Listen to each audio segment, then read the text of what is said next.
Why didn't you get him when he was under 100? He is under 100. I'm just trying to find like a right one. There was one earlier for 75K that I missed out on.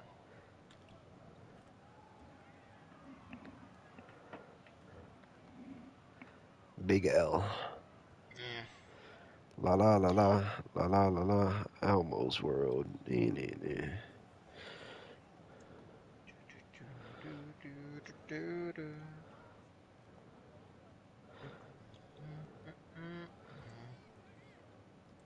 This new challenge, new one is a lot easier.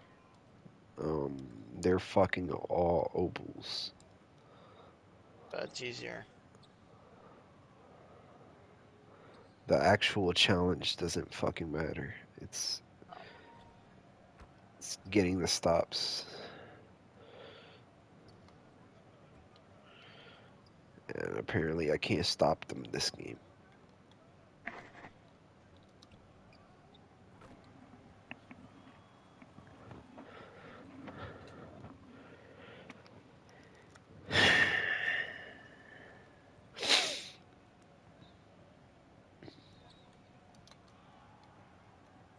You're gonna have nightmares about Damian Lillard. I don't give a fuck about Dame. I just need them to give me my boards. Oh my god, why did you pump fake your hoe? First of all, you traveled. You fucking shuffled your feet on that pump fake. So this game is gay. This game never calls travels.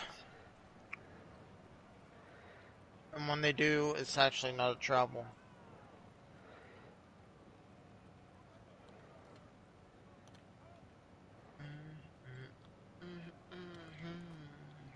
And there was silence in our world.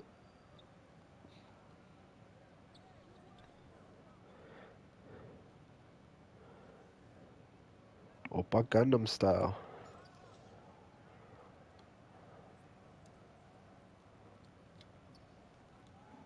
Remember me, new season I think starts Saturday. Or at least it ends Saturday. Fortnite. Yep. So make sure you finish everything you wanted.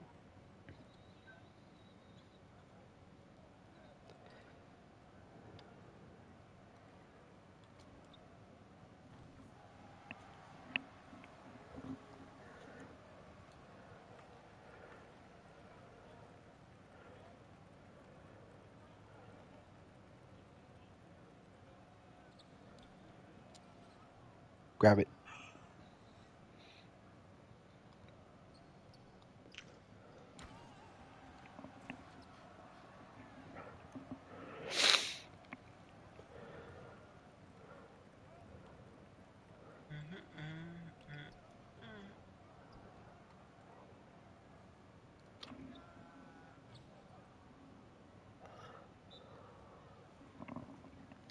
That's a good foul. Stop the fast break. That's how they stop me from getting boards. Oh! Oh, grab that. Grab that. Let's go.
Yeah.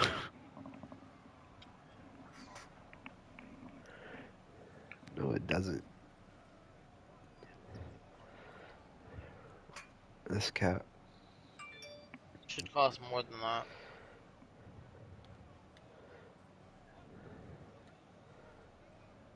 Isn't it just the bumper, pretty much? Or did something come off?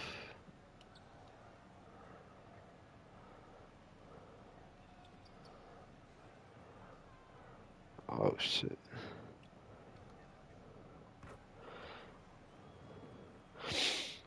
The transmission is expensive. You're better off just getting a new car. They can't just replace it.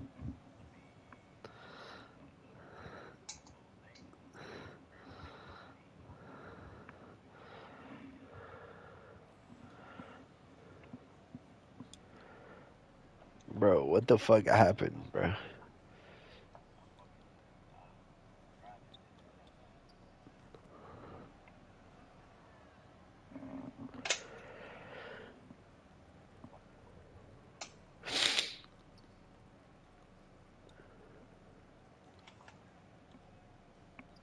Oh shit.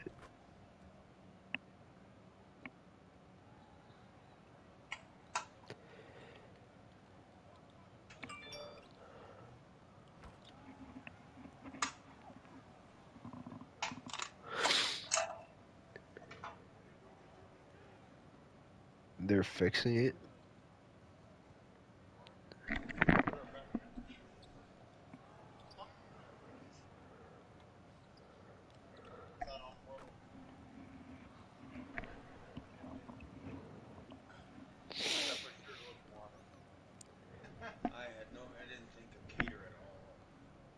I just switched it up and went trick first.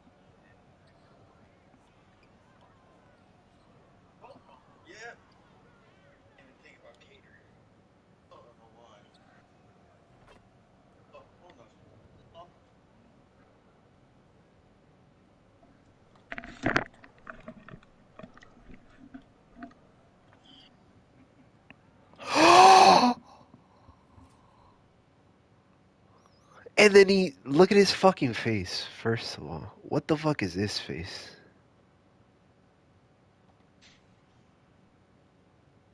He is just a dap young man.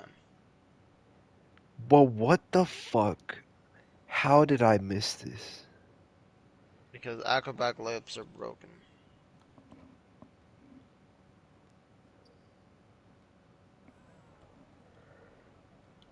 Especially the ones that go under the rim. Fucking bitch, man. I need 5 boards.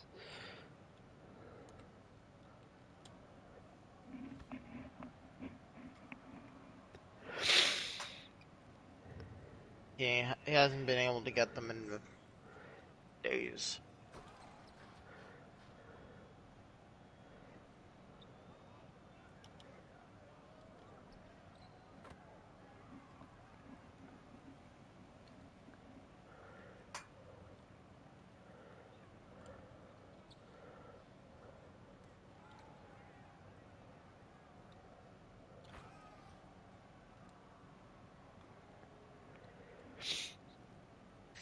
Mm, you know what's funny? I was talking to shit. What? No, he said Kyrie had the record beforehand, and Mm-hmm. then Cat Yeah. beat it. I just thought it was funny that right after Kyrie Kyrie went dropped for six. 60. Yeah.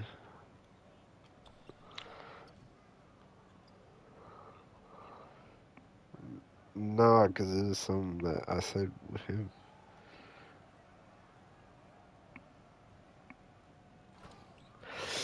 Clearly not a best friend. I didn't tell you that. I told Shen that.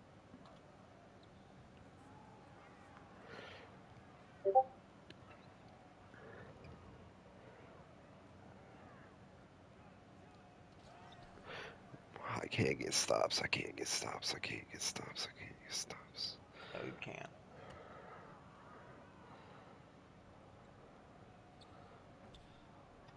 There you go.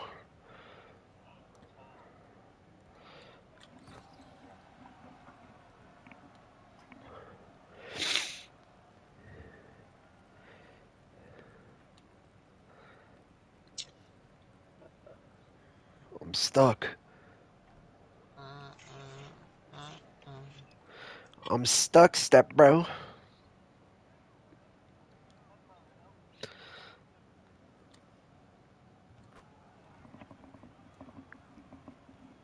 I'll get Kevin Knox on the call me.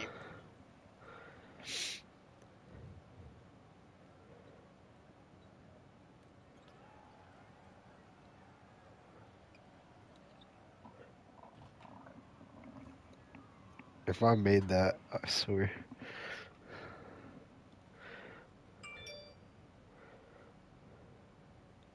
Might have to try and go for offensive rebounds. No, I'm not gonna risk it though. Because if I make it, then I'm really fucked. I'm just gonna have to play the best defense I can to get 4 boards. You're just gonna have to off-ball on Murray then. That's not gonna work. Fuck it.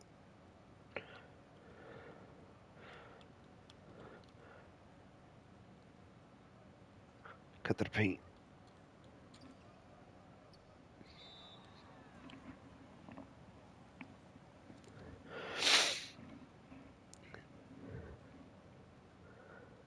You have a better chance of making a full court shot than you do shooting a red.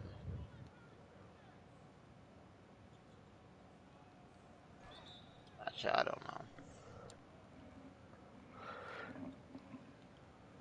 I've made more reds than full court shots, so Also, stop jumping so much to put your hands up.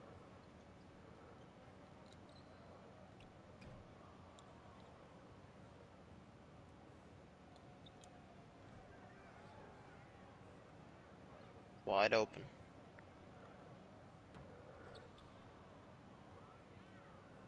There's one. God, fuck.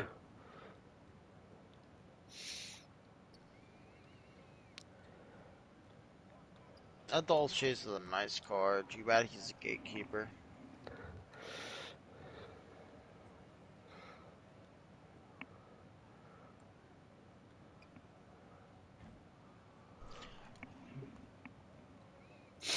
Oh yeah, yesterday, my first pack I opened, I got my first ever pull Dark Matter.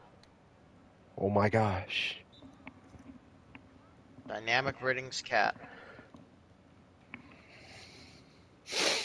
Nice. Let's just say Deserved. I sold him. I sold him because it was like 15K. I was like, alright, that's 15K worth it. I'm not So risking it. at least I can say my first Dark Matter pull was What Cat. the fuck?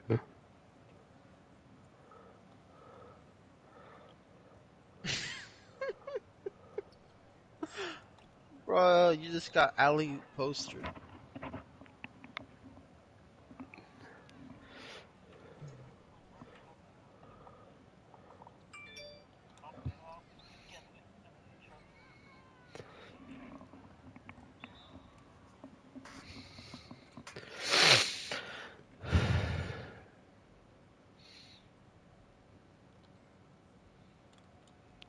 Oh my god, that's what happens. That's what fucking happens, man.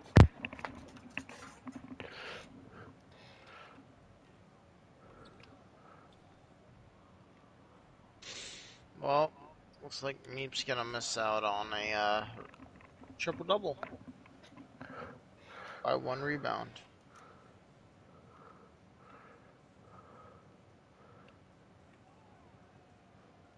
It's gonna be like his 12th time missing it.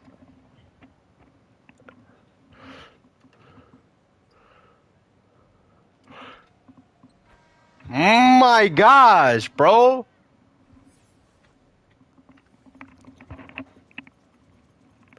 Why do they all shoot, bro? Fuck. Fuck me over,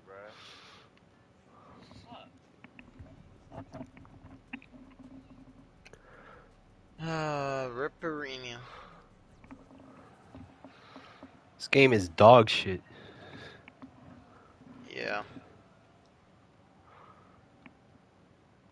Dolph should have a 0 fucking rating. I just lost all the fucking He's dog shit.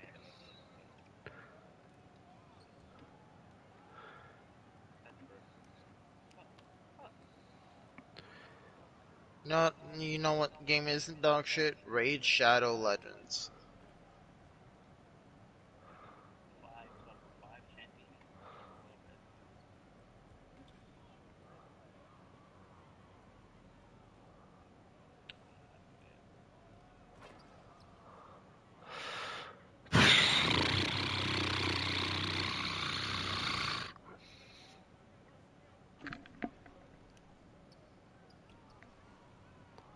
Me, Can't even all you fucking really play need this to game do, anymore.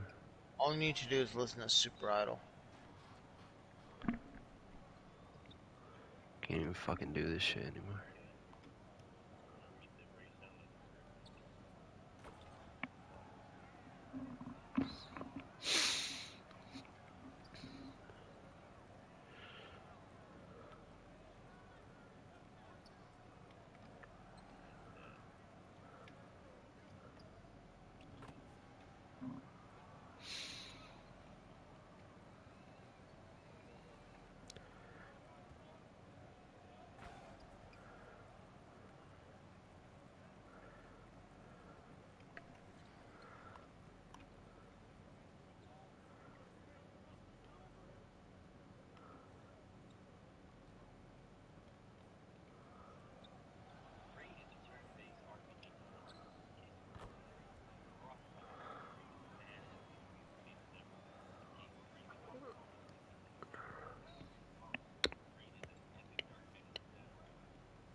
It plays for you, basically.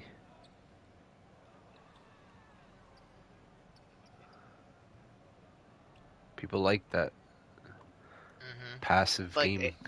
it's like AFK Arena.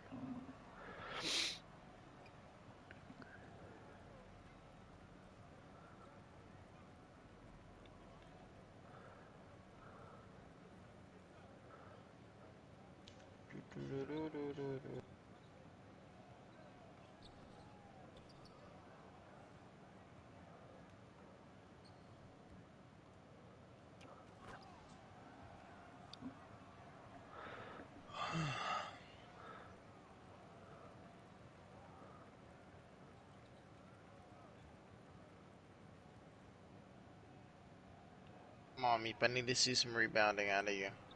Kyrie needs to stop. Jeez. Motherfucker has 5 boards. He's trying to get 60 boards. Like, max is 60 points.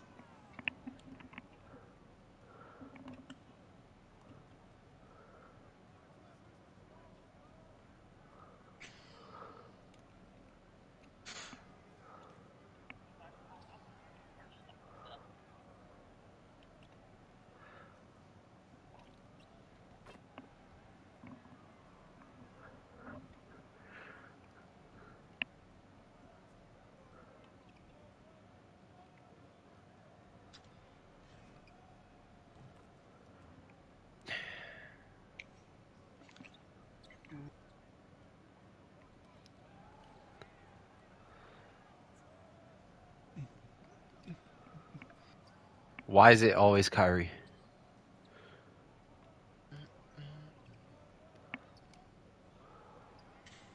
Man has 6 boards.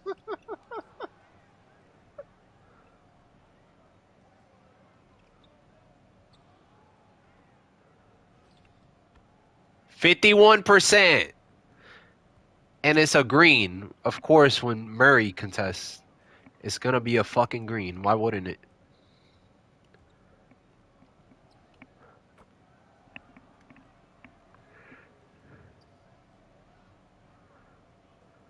Every day we're struggling.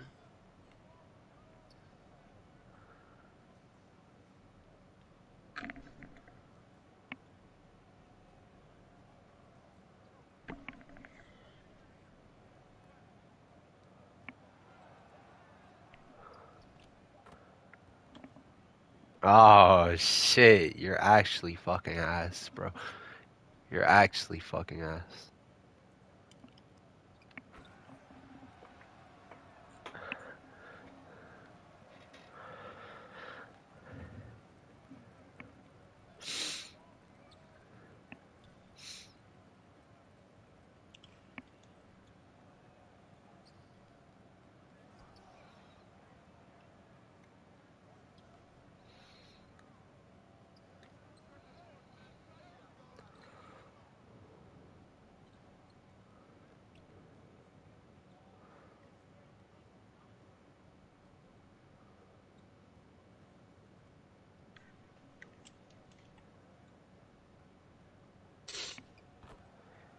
Yo, he just fucking glitched.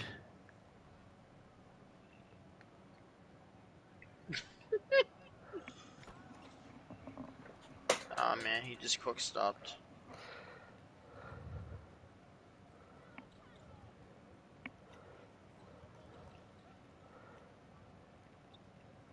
Maybe don't even go for rebounds. Try to go for steals.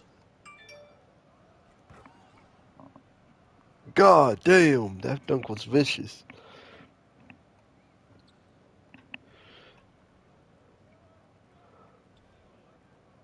Well, you have 10 rebounds and none with Murray. Thanks. I love the support. No problem, man.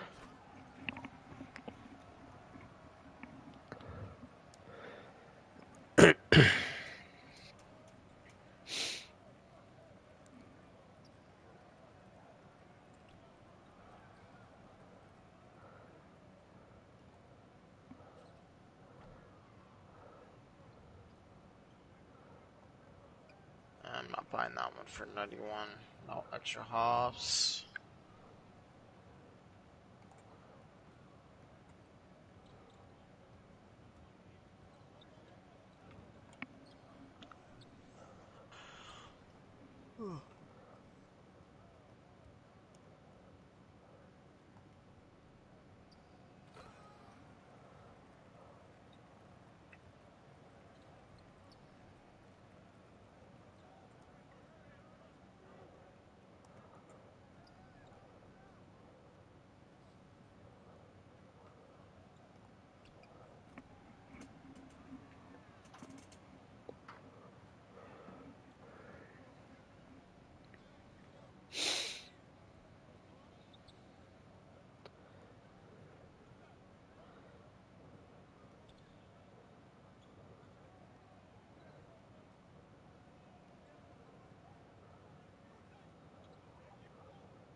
Oh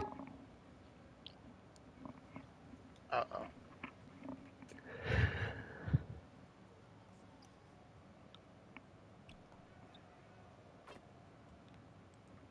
I missed what happened because the stream lagged. Oh no, I saw it now. That's tough.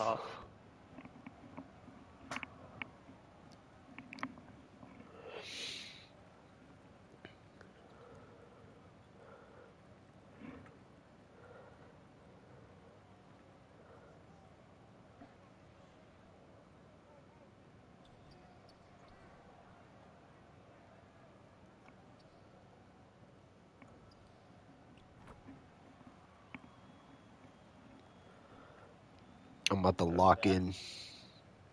Lock in. Ah. How did that not go in? He just pushed me. Push me to the edge.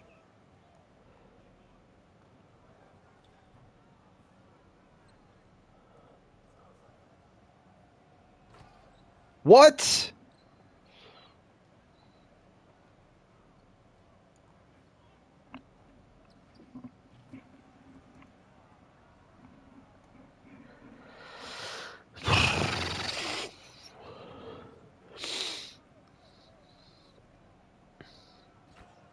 I can't jump.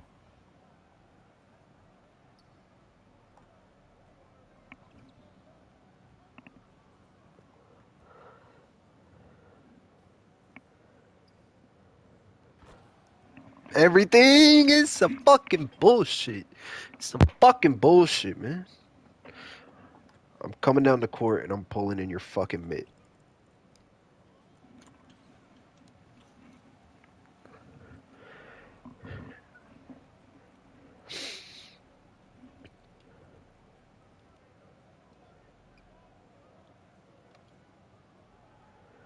God damn it, Bam.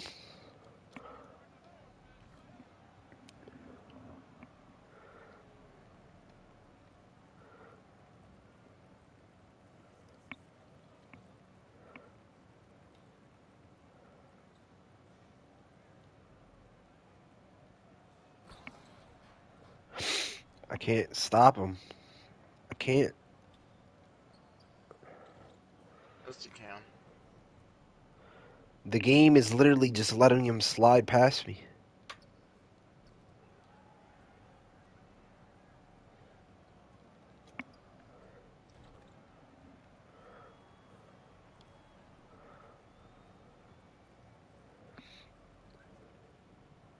You can't do it, nobody can.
Why is he running back after the shot, man?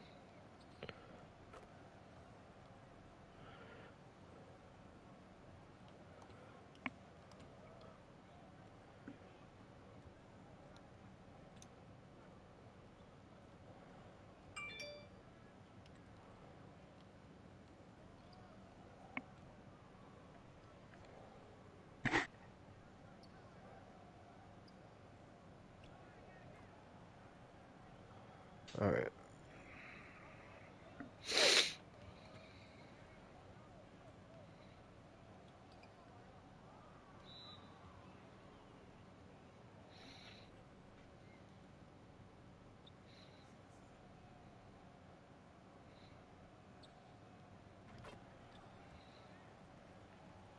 Now they're just fucking making bullshit.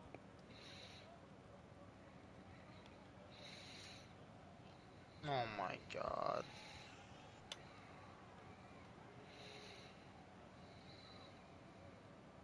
the game does not like you very much.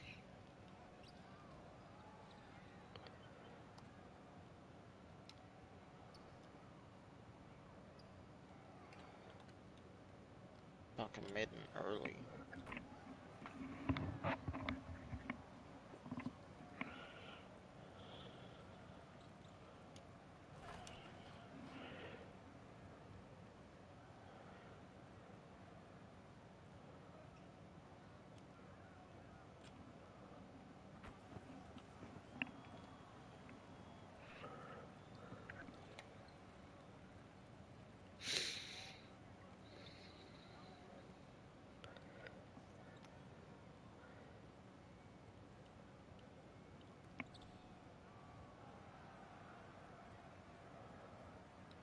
I'm just gonna do the regular challenge so I can get my pack.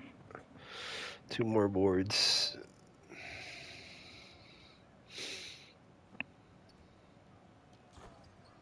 If I could even get that.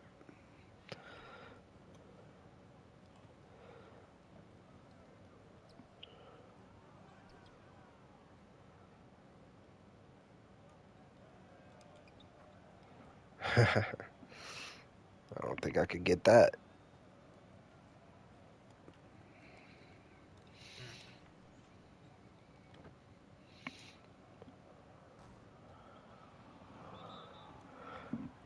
Kyrie has 9 boards. What the fuck?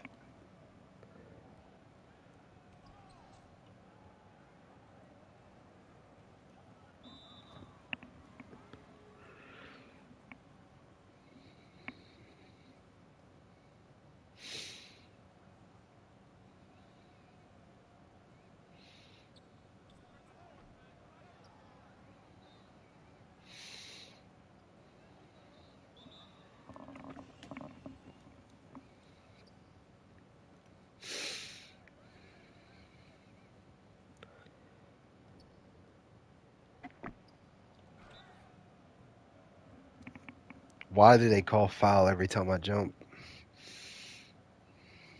Cause the game's programmed that way. I think it's something with like, dude, like Hoff Intimidator. Why didn't you go for it? You fucking idiot, bro.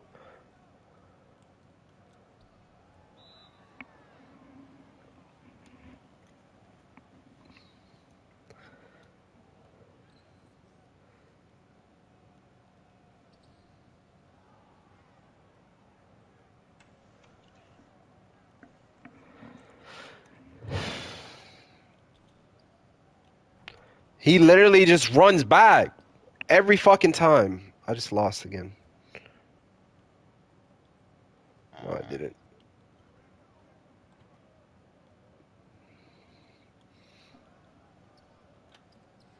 But I'm about to. 'Cause they just fucking blocked me.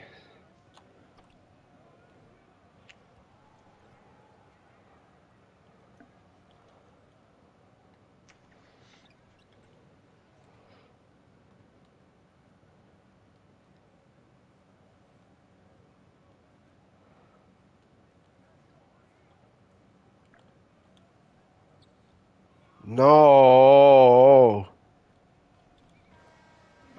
How, man?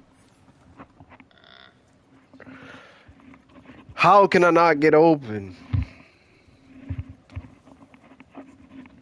Oh man, that shit fucking sucks.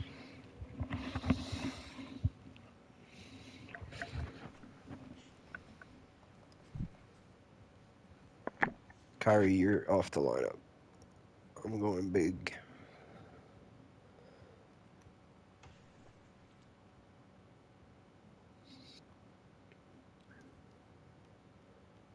I just can't believe Kyrie had 9 boards.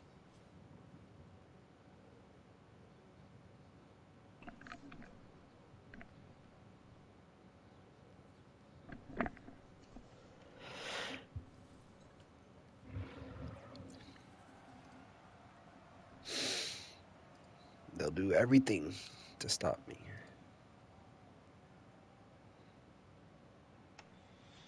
Maybe now that DeJounte's running the one, he'll get boards. That's what I'm hoping for.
Ooh, nice, a new holo challenge.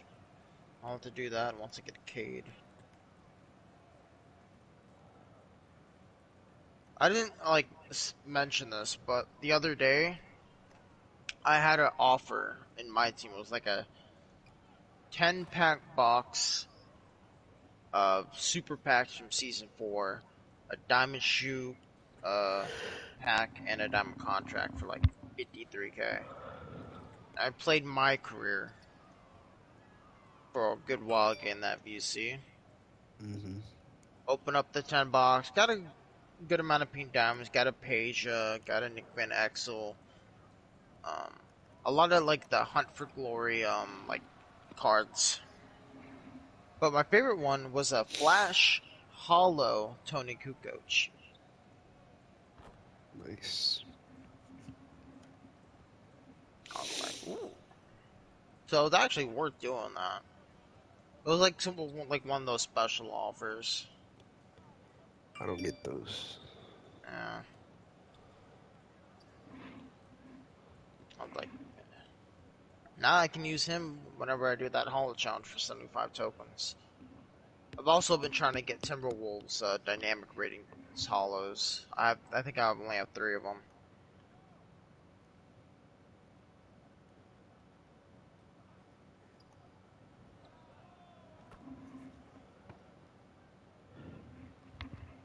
Ah, son of a bitch! My phone does this.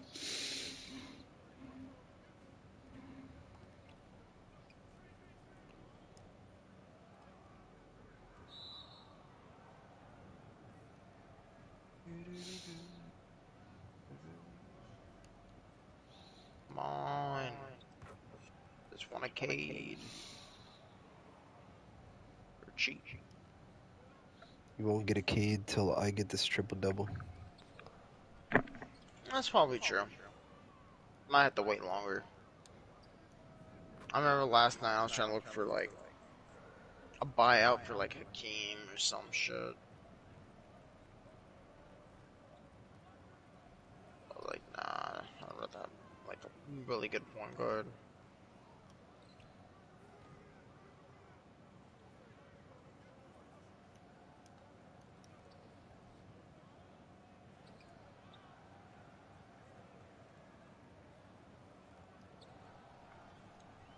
Honestly, I'd pay like 90k for Cade if he had Hoff clamps or Hoff limitless spot up.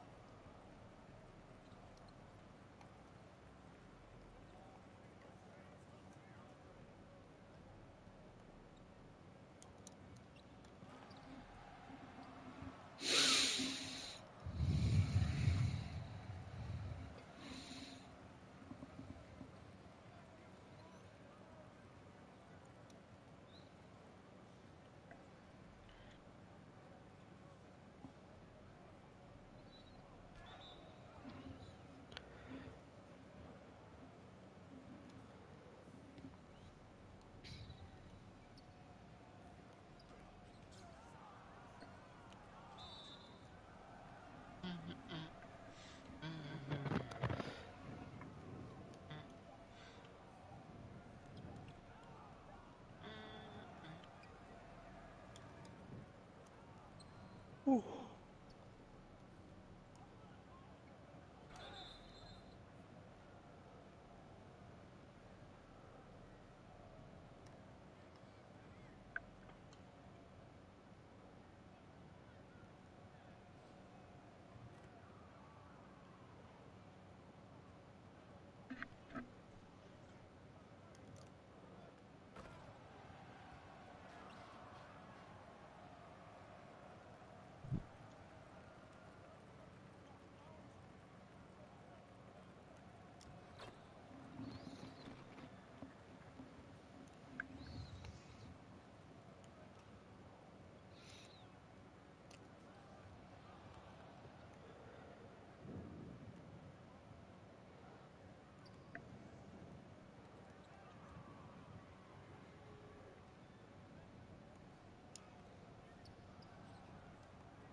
that.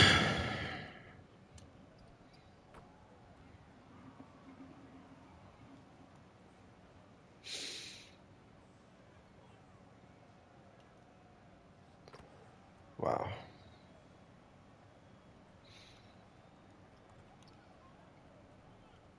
Damn. Hit you with the cycle.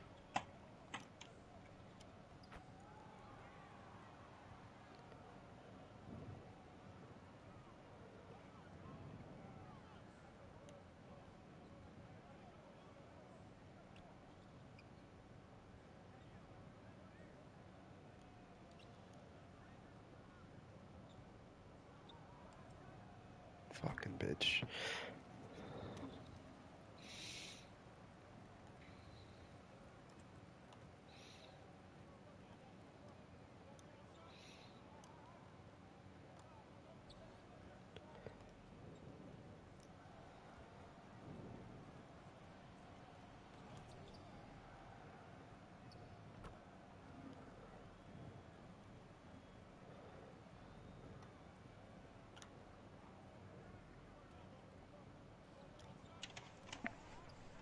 Oh my.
Stop doing the fucking spin! Bro, that's his patented move. Bro, he really be doing that though.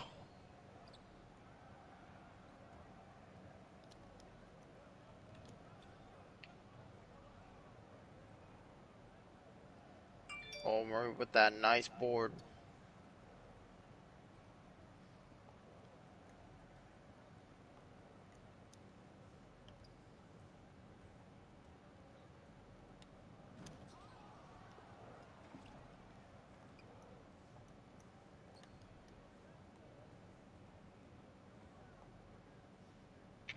Wow, what a board.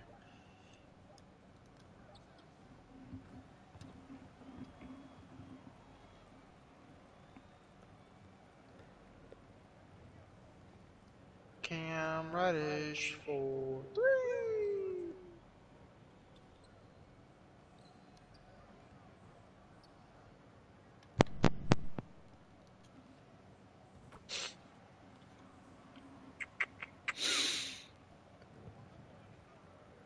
Come on, DeJounte, get your boards.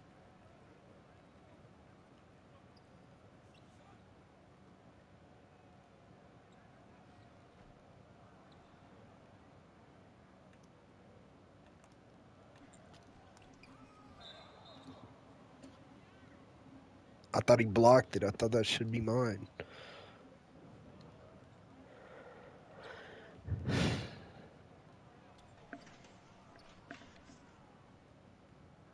You're on good pace. That's off. Oh.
'Stop helping.2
more.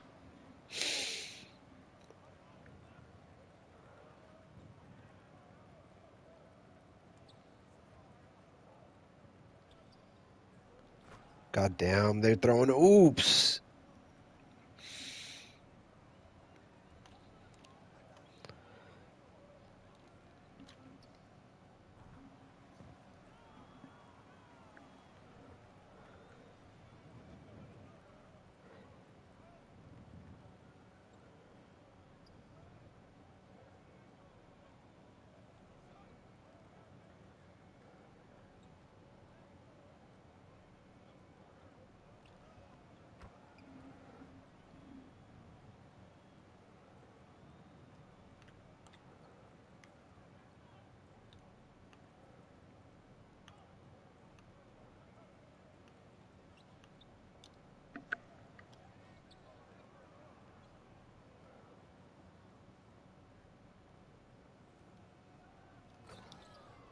And now he's dunking on motherfuckers.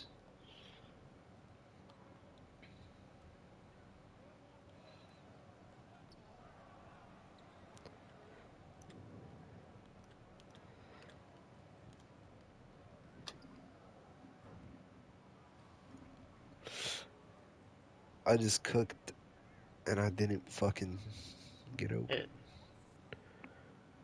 or hit.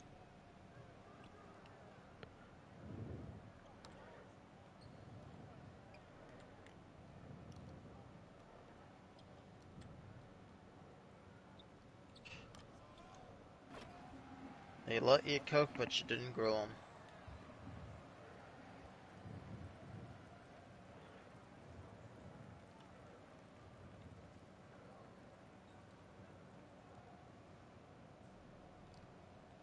Well,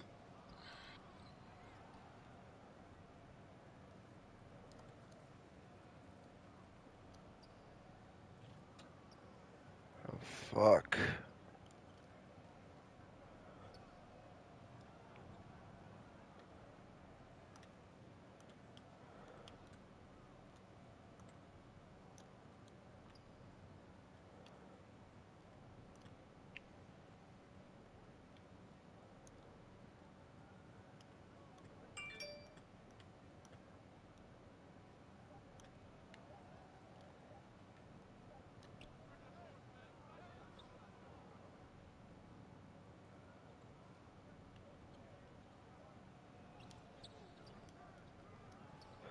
Bam, no.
There he goes.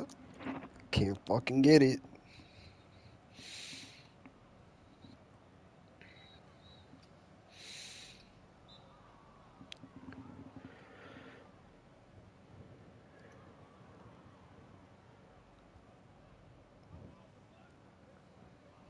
come on, DeJounte.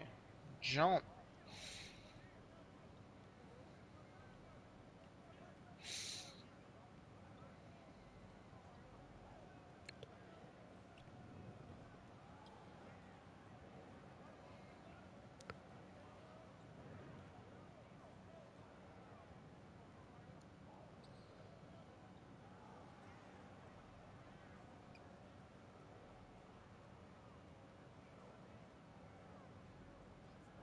Oh, there's one.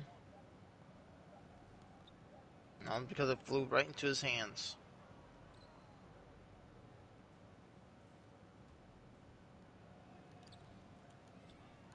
Bam!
You did it. Let's go. That shit almost went into. Oh my god, I can tell how nervous you were. Let's get it. Bam kept trying to fuck me over. And Reddish, progress with steals. Yeah, just one. Now to grab your last consumable. The final consumable, drive and dunk.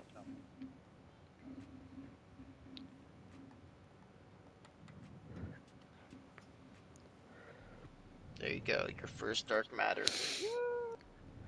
Discount.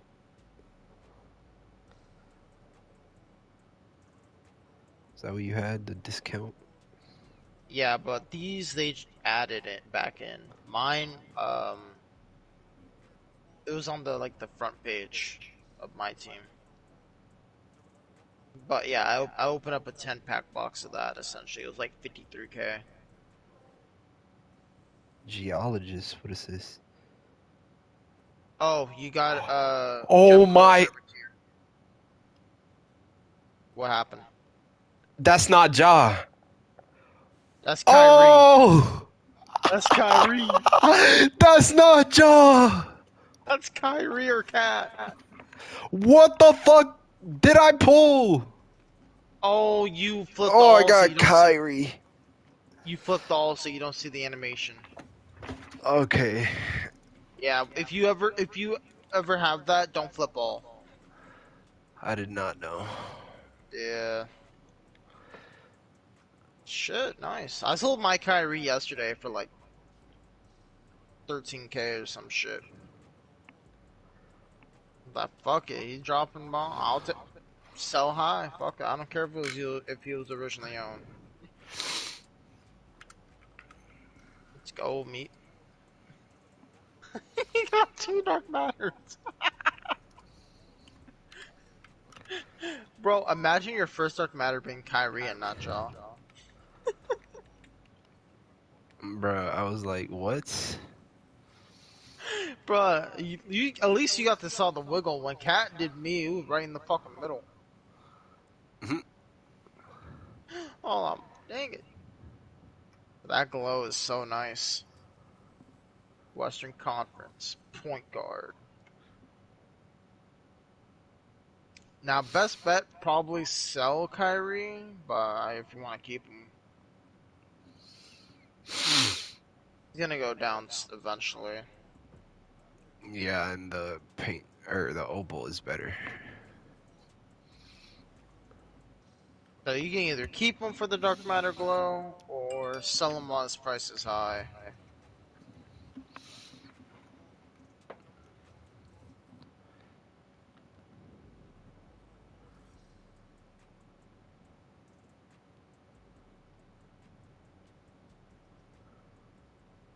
Kyrie Irving. They gave him 20 hops. Jeez.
Let's get it. Now you got Jaw with PG based on quit.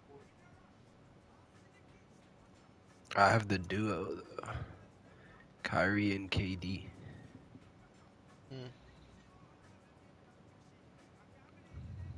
But they're not a dynamic duo. But what if they were? Even so, they wouldn't be any good.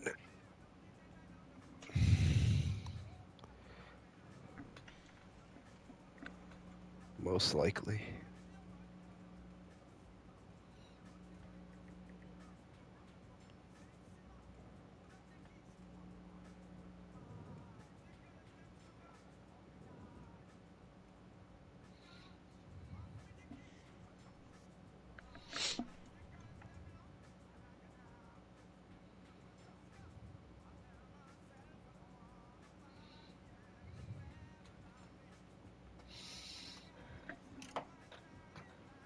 Ah, son of a.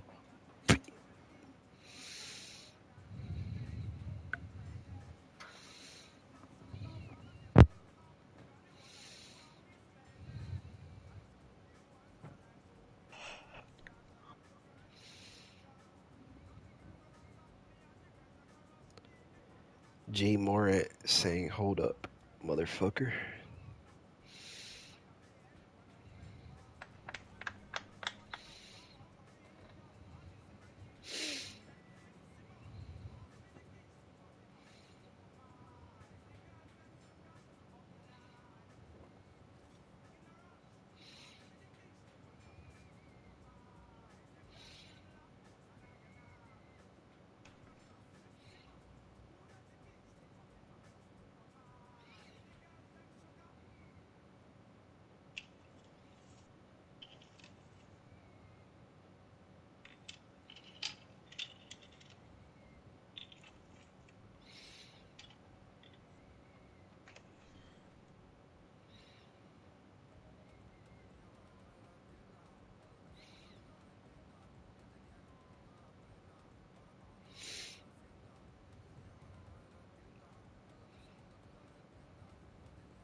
Ew.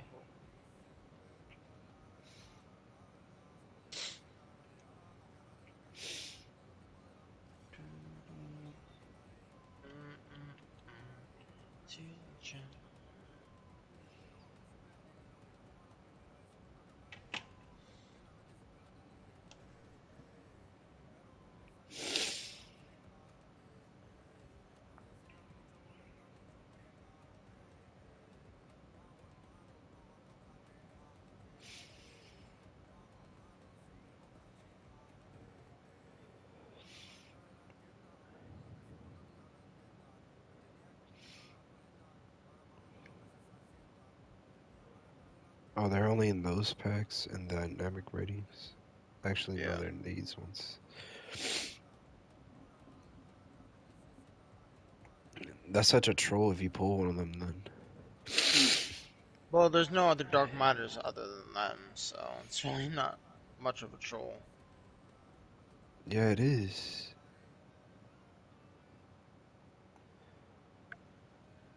Ooh, Oh. LeBron Ewing. Yeah.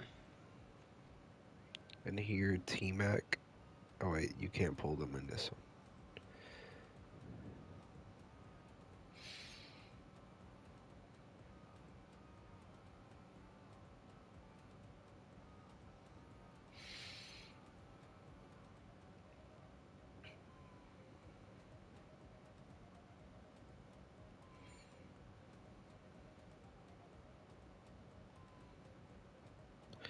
Why'd they make me pull them? Um, These packs don't are know. kind of dookie.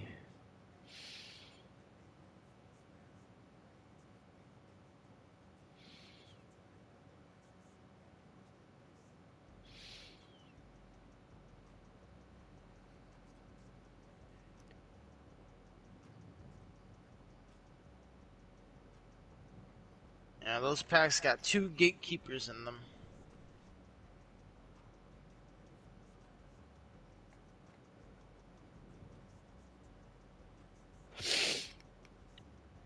I want a Lebanon. Imagine wanting a Lebanon.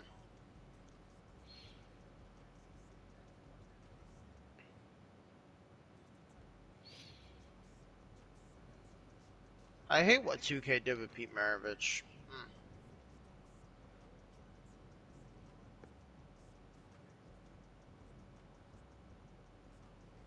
The fuck did they do? He's the only one that got released with his jumper on normal timing.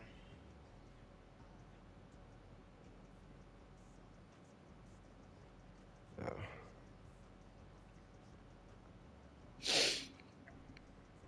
Meaning he could be getting a juice card soon. Who knows?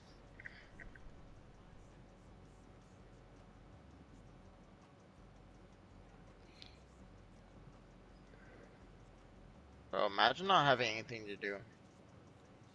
I do have stuff to do. I'm just looking through. Oh yeah, you can get those pink diamonds for like real cheap. Oh, let me do dynamic rating nets. Let me not sell Kyrie yet. Oh yeah, 1000 XP.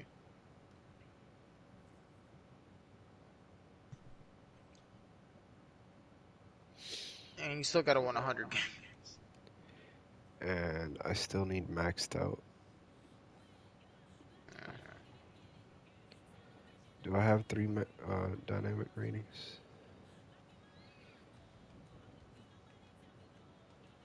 Oh, if you don't, they're just not that expensive.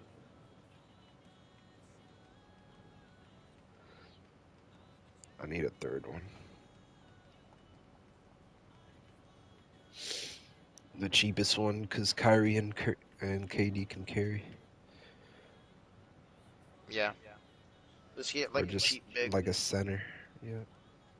like Andre Drummond or Claxton.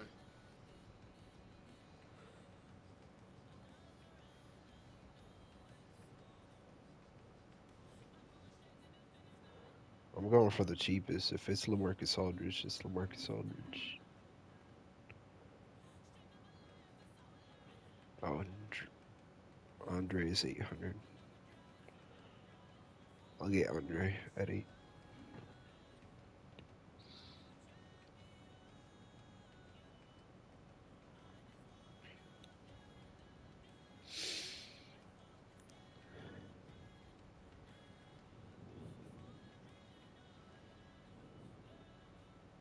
Let me buy this one.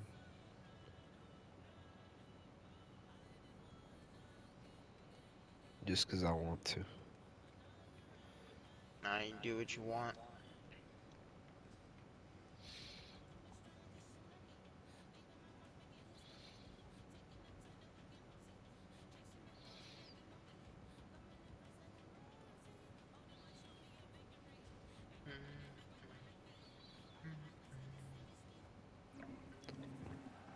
It's 3. 3 games? Yeah, three wins. Oh, speak of the devil. Kyrie and Dominique. About to get dominated.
We got cooked.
Kyrie, bro, Kyrie. Kyrie cooking on Kyrie.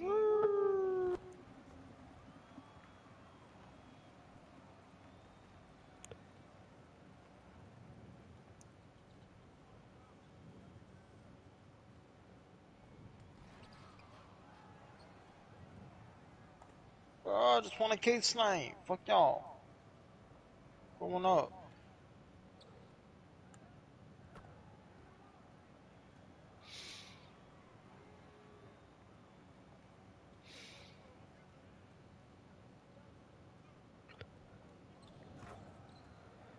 God damn it.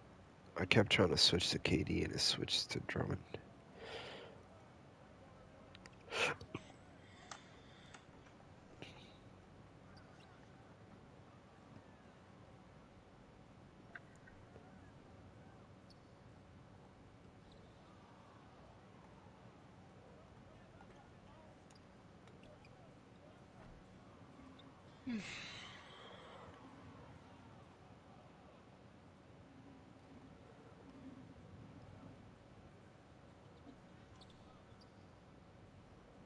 There it is. Power forward rebounds.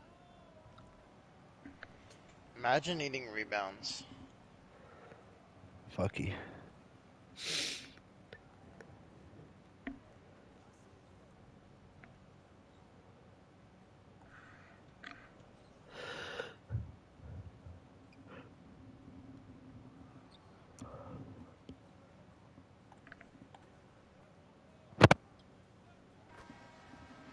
Kevin Durant.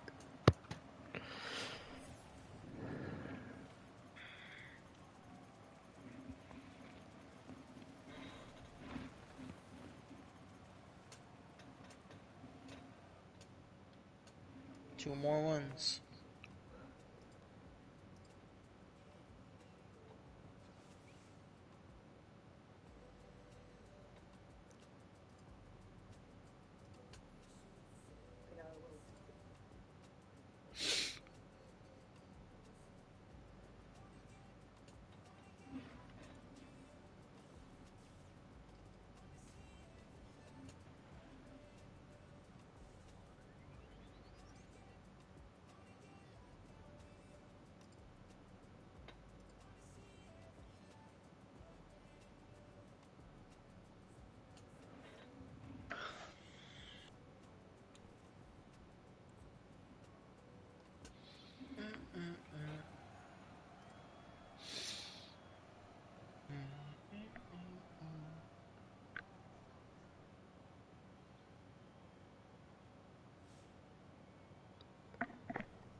Oh shit. Thurl Bailey. I hate Thurl. Darkman Ray. Well, at least you know that you throw a lob to Ray, he ain't catching it.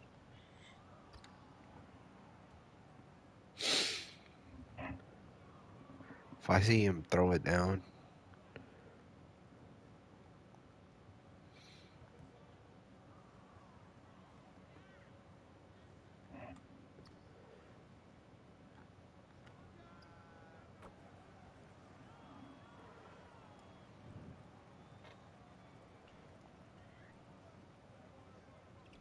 And I went a back door. When I do the foot down.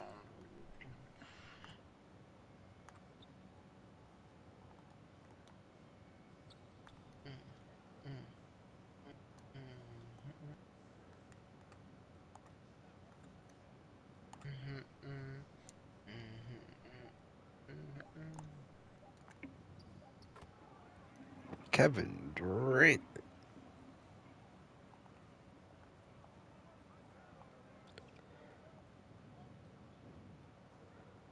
Anunoby.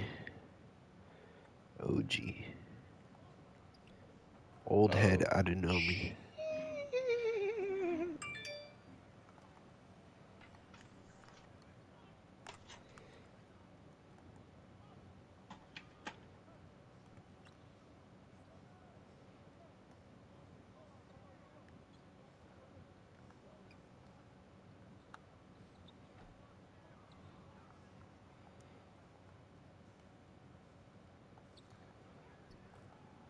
How the hell?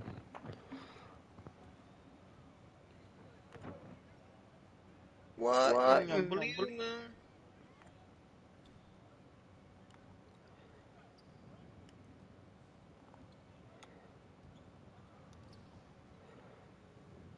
Alright. I'm being stupid.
Fucking thorough. Thorough with the hurl. Will make you a girl.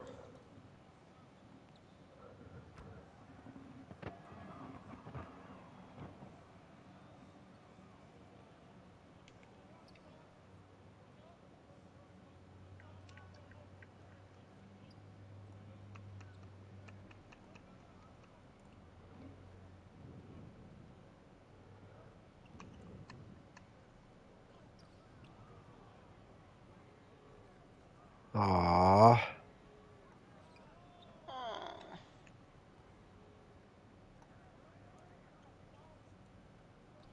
that's a foul.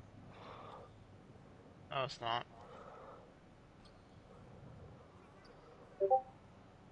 Ball don't lie. Rest and see it. Not a foul. I didn't mean to do that. I didn't mean to pull.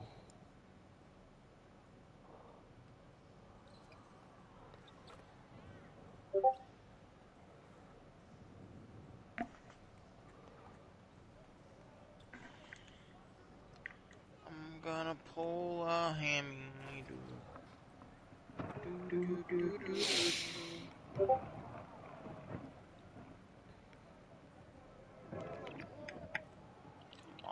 Come on, Kate. Okay.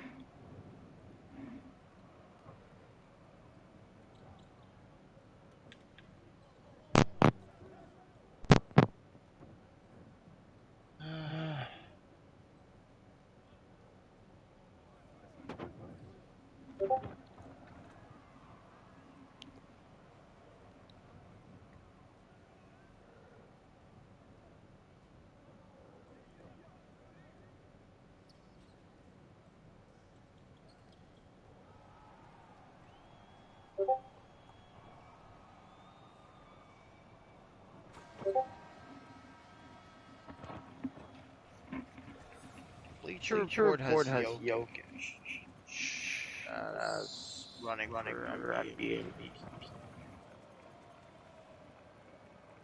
Because he is.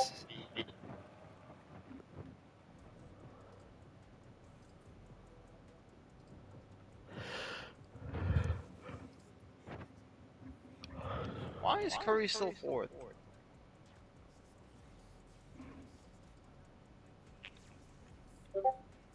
Because they're still a top team in the league. No. Honestly, not the reach to win MVP.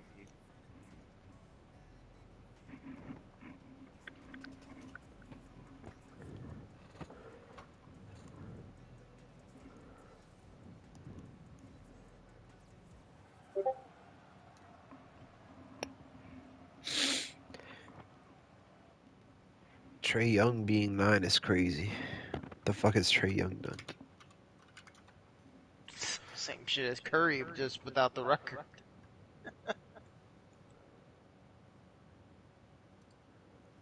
I feel like Tatum should be higher than Trae Young.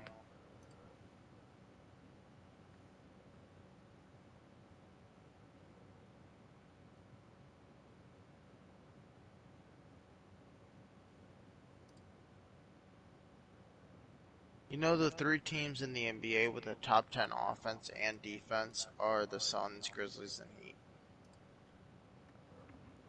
Yes. The Warriors should be in there, but Draymond was out for a while. Yeah.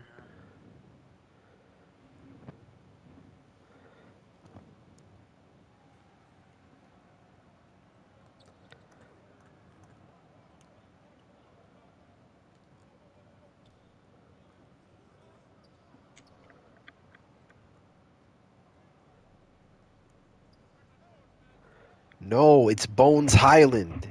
I seen him fucking going off in the fourth the other night.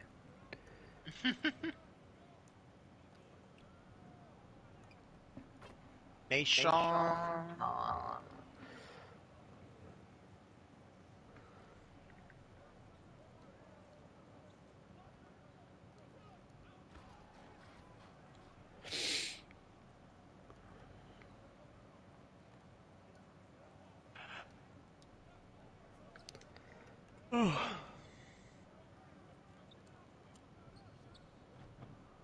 How am I missing shots? I'm Kevin Durant. I don't miss. Because he's a full-known cap artist.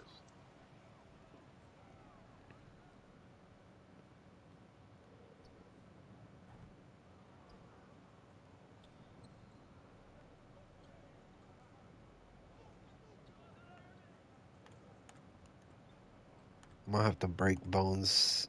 Bones. Have to get that ankle breaker on Bones.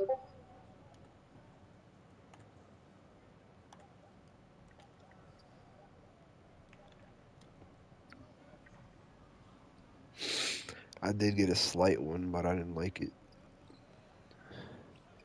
Imagine?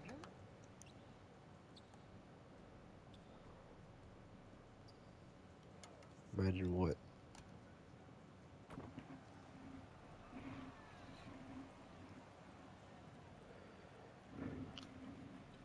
I don't know. I just be saying shit.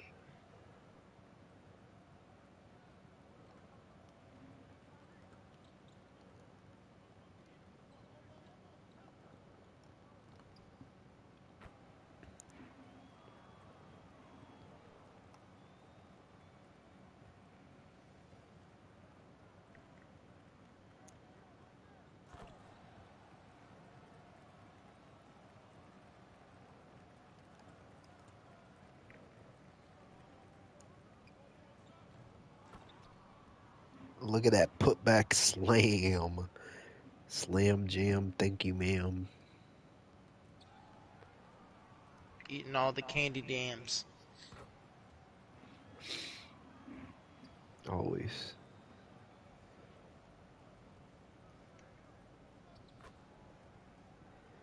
Alexa, how do you make candy jams? Oh my god, no, I don't want to know how to be Here are the gay. top Amazon deals on candy. Awake caffeinated chocolate bits. Candy coated peanut. 12 count. It's $23.72 Alexa, after. stop. Alexa, candied yams recipe. Finding some candied yams recipes. Okay, for candied yams, I recommend candied yams from All Recipes. 40 minutes to make. What would you like? Start recipe, send to phone, add to list, or hear next recipe? Start recipe. Step 1. Preheat oven to 400 degrees Fahrenheit, 200 degrees Celsius. When you're ready, say repeat, or next step. Ha ha ha. Next step. Alexa, next step. Step 2. Drain sweet potatoes and place in a medium baking dish. Distribute butter pieces evenly over the sweet potatoes. Sprinkle with brown sugar. Layer with miniature marshmallows.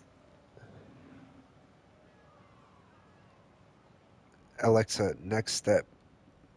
Step 3. The final step. Bake in the preheated oven 25 minutes, or until sweet potatoes are tender and marshmallows have melted.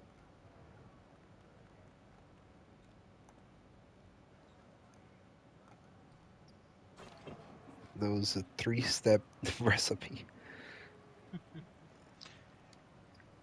You preheat the oven, you put the yams on, and you just heat them up. Yep, that's pretty much how it goes. You throw in the sugar. Let it simmer. Simmer like Jimmer. Jimmer for debt. Can't forget. Like a book, he's what?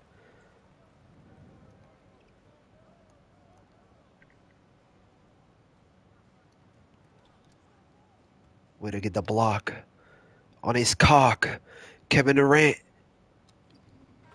Got the Glock. I thought that's Gilbert Arenas.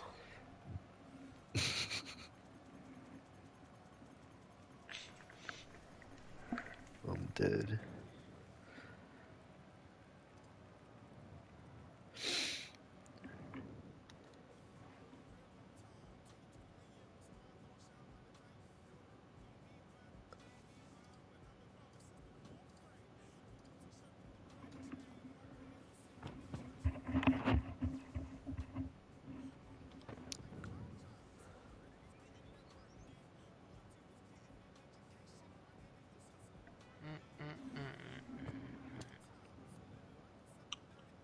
Tyler Hero's dynamic is Amethyst.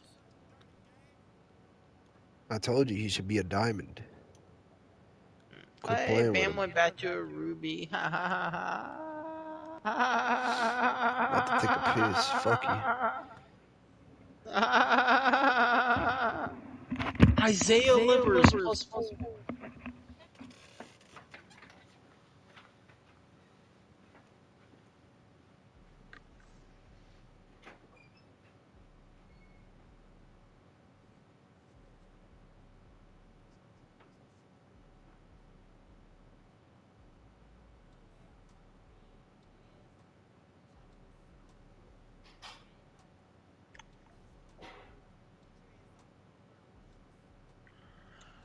Bum bum bum bum. Hot dog. Bum bum bum bum bum bum bum. Beep bop bop. Kitty beep bop bop. Do do do do.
Wait, I just realized that man said he had to go.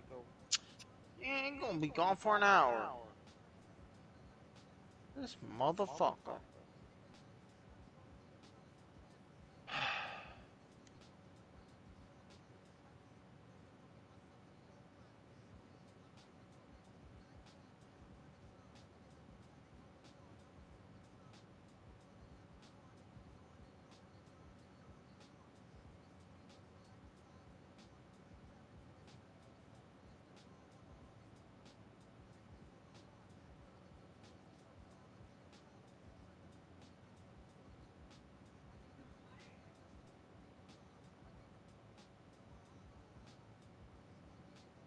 Let's go. Kogi getting minutes again. Let's go.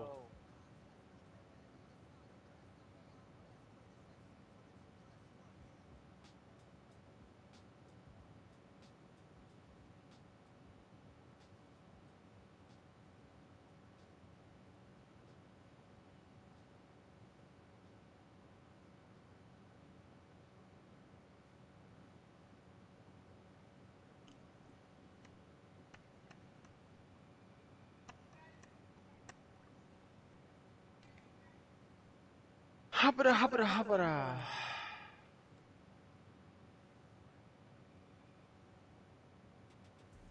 Come on, you want to go.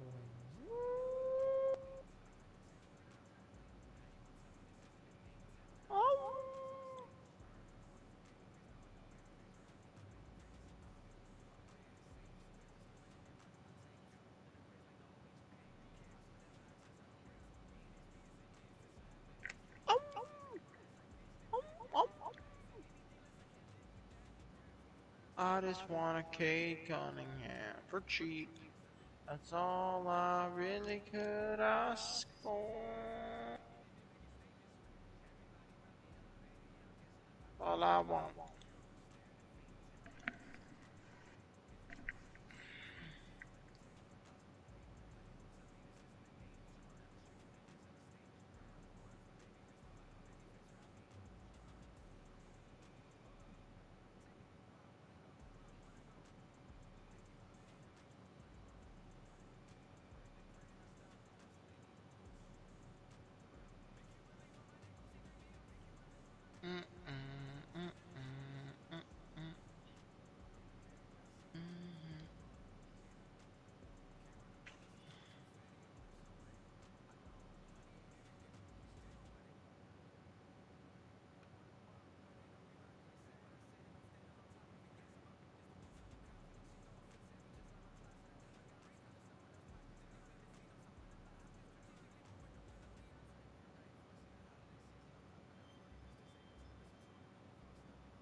Kitty, kitty, kitty, kitty, kitty, kitty.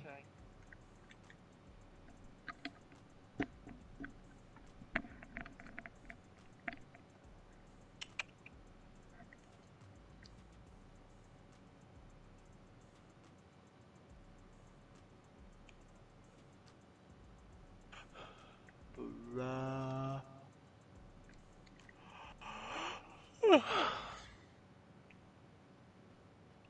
Been a lot, da, da, da, da.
Been a while, but dun dun dun, ding dong ling,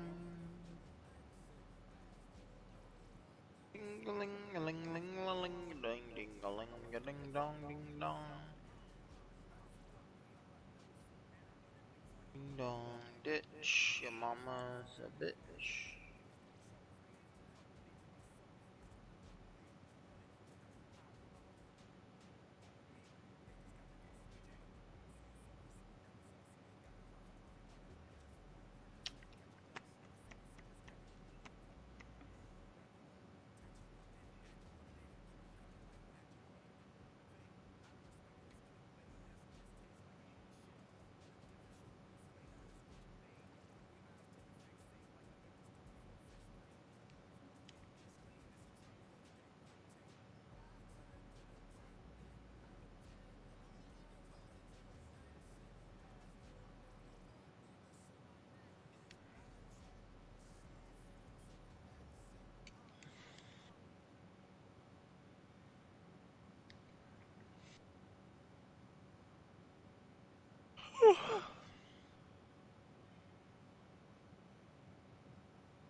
Da da da da da.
Ba ba ba ba ba ba ba.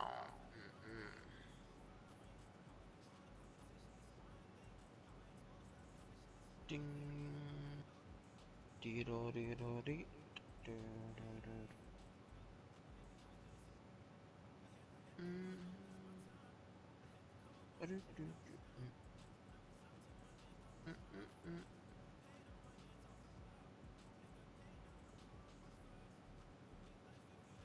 Mm mm mm mm mm mm mm mm mm.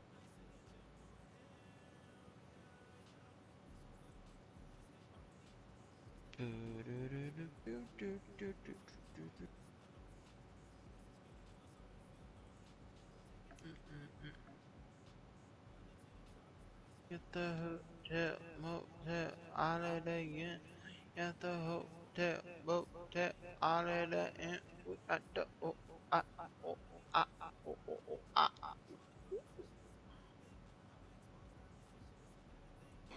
Do do do do do do do do do do. Do do do do do do do do do.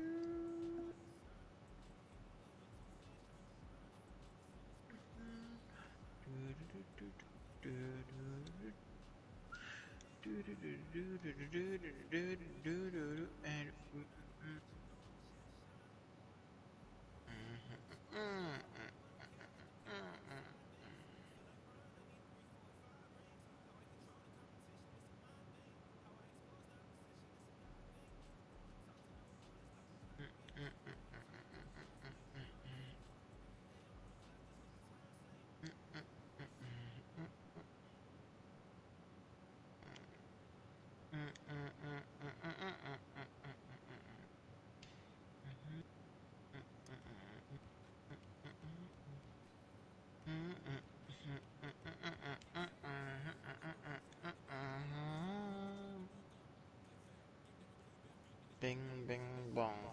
Bing bing bing bong bong bong. Bing bing bing bong bong. Bing bing bing bong.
Scaramouche.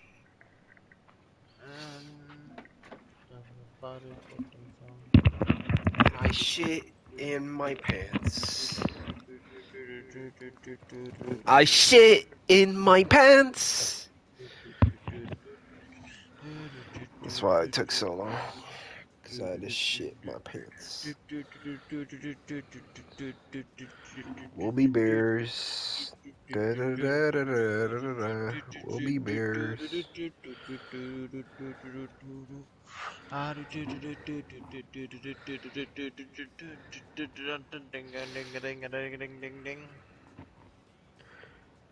We'll be bears. Shut up.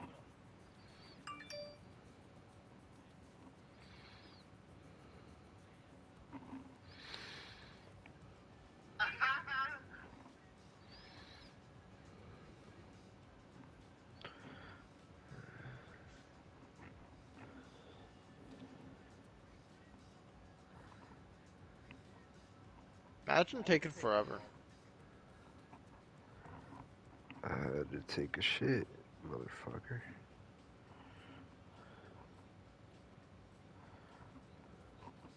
Just shit in your pants. It's must free.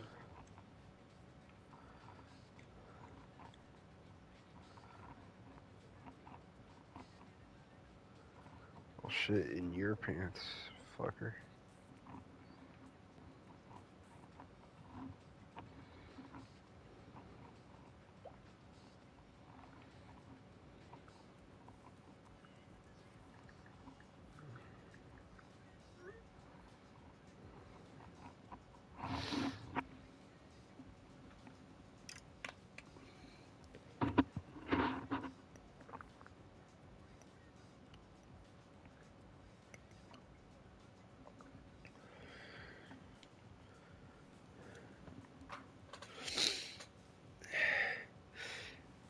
If you just shitted your pants, you must be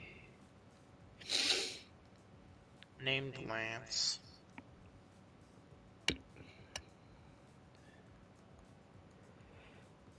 no Paul Pierce.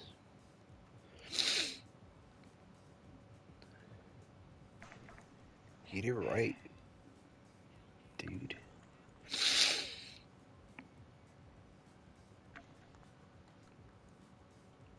Imagine not having Galaxy Opal Magic Johnson.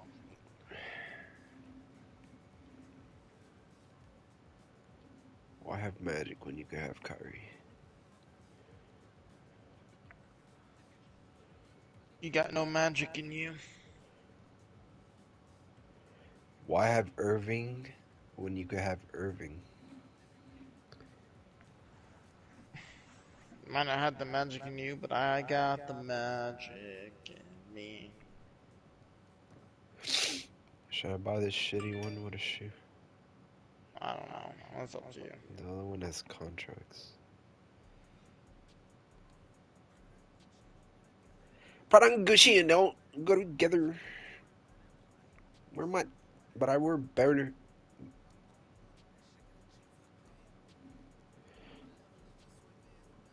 The level is just too advanced.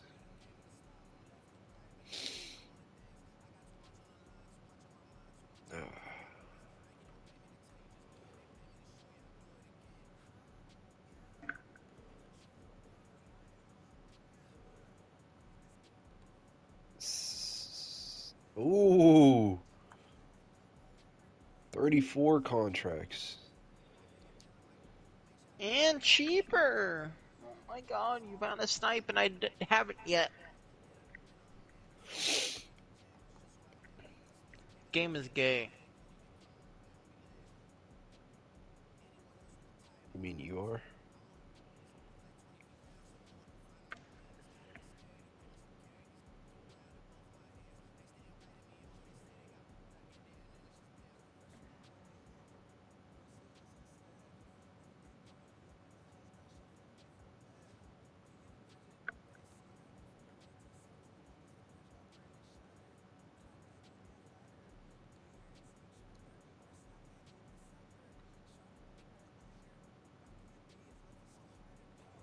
Should I do Jalen or?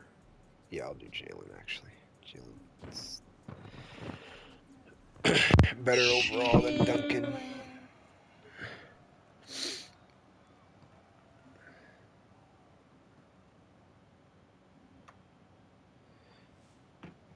Wear my drip, but I wear it better.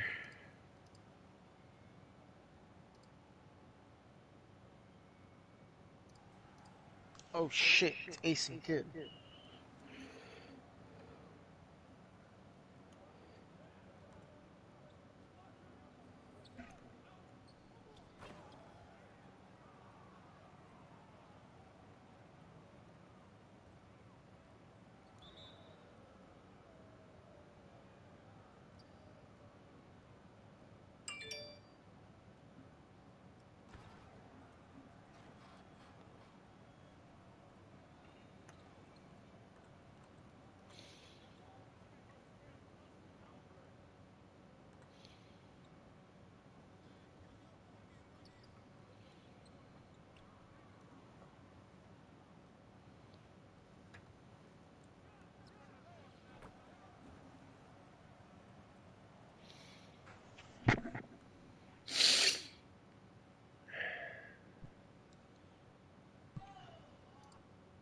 Welcome back to the Graham Stephan Show. So usually I don't make videos like this one, but because we covered this in the past, it deserves a follow-up because it has been just one twist and turn after the other, and this entire story is absolutely nuts. So about almost a year ago now, producer Michael, who, by the way, has a great YouTube channel, he tours really expensive houses, he shows really expensive watches, but he toured the most expensive property in the entire world. It was this place atop the entire hill of Bel Air. It was 74,000 square feet. It had 21 bathrooms, 42 bedrooms.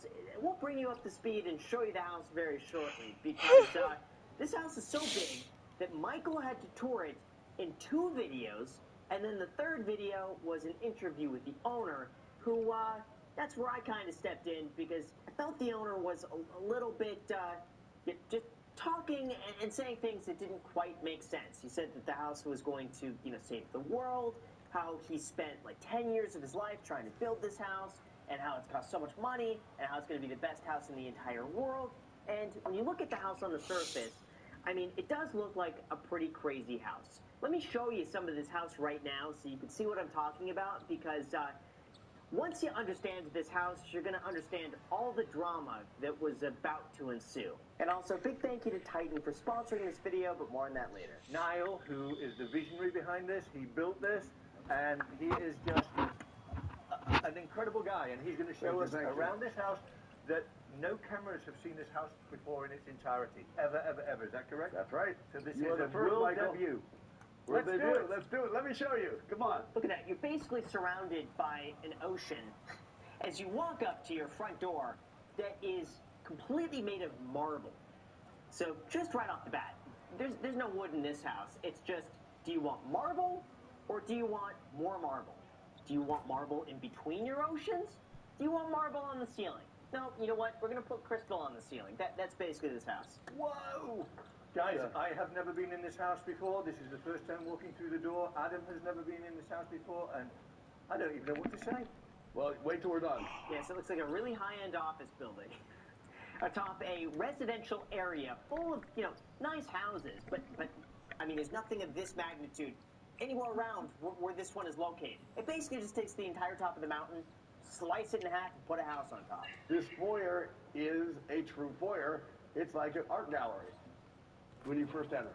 This foyer is the size of most luxury mansions. Well, let me show you over here. That's the laugh of a rich man right there. That's when you know you have over $100 million. You could laugh like that. One thing you guys need to know, 10 years in the making, right? 10 Years, you've been December building this house. 2012 is when I first bought this land, and we've been pushing ever since. And This should have never been such a train wreck to begin with. And again, I'm going to show you guys just how big of a train wreck this has really become. But the fact that he started building this house at the very bottom of the market, the very bottom, 2012. You would think that this would be easy money. Just flip it, flip it, flip it, make as much profit as possible, because not only is he building this house, the market's going up. The market's doubling like every 5 years at this point. The market is like almost quadrupled from where it has been back in 2011, 2012 when he locked this property in. And the guy still hasn't managed to make money on it. This office, you'll see every single wall in this office touches water, so it's like it's floating. This is just incredible. Look at the height of this. I'm 6'2". How high are these ceilings now? They're probably 24 feet just in the office, but the higher spaces are higher, and all of the built-ins are from Italy, hand-rubbed lacquer, all shipped from different parts of Italy. I could have said that was IKEA. I had no clue. I bet a lot of people don't even know the difference. IKEA is good quality. They're good quality for what it is, and a lot of times, like, it looks the same. And the view today is a lot of overcast, but Still the thing that is crazy about this house, there's so many crazy, beautiful things, but one of them is I have a backyard with a view of the entire LA basin and the ocean and 1 acre of usable space, which does not happen anywhere. See, that's a selling point. I feel like whoever's buying this house wants the land. They don't care so much about the house. They want the acre of flat land overlooking everything in Los Angeles and that view. That's it. The house itself is really just for loan purposes, just so a bank would say, oh, okay, there's a structure on there, let's give that a loan. So in order to have this free view to the city, we had to put the glass below, which we'll go to. But so below, we have probably the world's most expensive running track. You know what I have to say before we go into that? Here is a $100 bill that I have just pulled out from my mouth. With this, you could buy 19 Big Macs, 28 naked chalupas, 31 cups of Starbucks coffee. Or you could invest your money with Titan and potentially grow this to a lot more. Titan is a first-of-its-kind investment. There's a dedicated team of expert investors who study the market, constantly monitor your asset allocation, and manage your portfolio without any additional work on your end. Titan lets you choose between 3 equity portfolios and even America's first-ever actively managed crypto portfolio. And from there, you'll have no lockups, no gimmicks, and no robots. Then once you choose your portfolio, you'll get audio, written, and even video updates showing you exactly how your money is being managed. They're also backed by investors like Will Smith, Odell Beckham Jr., Kevin Durant, and even Jared Leto. Remember this $100 bill? Well, that's all you need to get started investing the smart way with Titan. And right now, if you use my link in the description or go to titan.com/Graham, you'll get your first 3 months of investment management for 0 fees. That's titan.com/Graham for 3 months of 0 fees. And now with that said, let's get back to the video. This is going to be a first. I never walk on grass. This is real grass, and I'm going to walk on it. Why, are you scared of grass? No, I don't want to get dirt into the beautiful don't worry. floors. There you go. That's an odd flex. I never walk on grass. What? Michael, come on. You gotta walk on grass. It's okay. This is the family room. This is one of the many, many, many kitchens, but we have a main kitchen at the lower level, So this like is a restaurant. not the main kitchen? No, this is probably no one will ever use. But it does have very cool things, like it has a top brewer here. I love how that's the kitchen that nobody's gonna use. It's the show kitchen.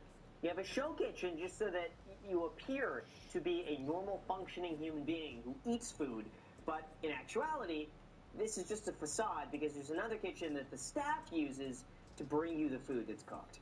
So this is the entrance from the street to the nightclub. So if you want to have an event only not in your house, you can have valet from the street. They'll come up here, and then I'll show you the nightclub. This is the craziest part about this house is the nightclub. That's right. If you guys want to host your own One Oak at your house in Bel Air at the top of a mountain, you could do that. You could charge money. You could house hack it. You could have them pay some of your mortgage. By the way, you know what'd be funny? At $500 million, let's do a mortgage calculator really quickly, okay? Let's just see, just for fun, okay? Now let's just say you put $100 million down at a 30-year fixed, assuming let's just say you get a 3.8% mortgage. The monthly payment is going to be $1,863,000, okay? Now that's just the mortgage payment. But then you're going to have property taxes. And let's just say this sold for $500 million, which it didn't, and I'm going to get to that shortly. At $500 million, that's going to be another $5 million a year in property tax. So that's another $416,000 a month. So that means between the mortgage and the property taxes, you're paying $2.3 million a month, not including insurance, not including maintenance, not including landscape.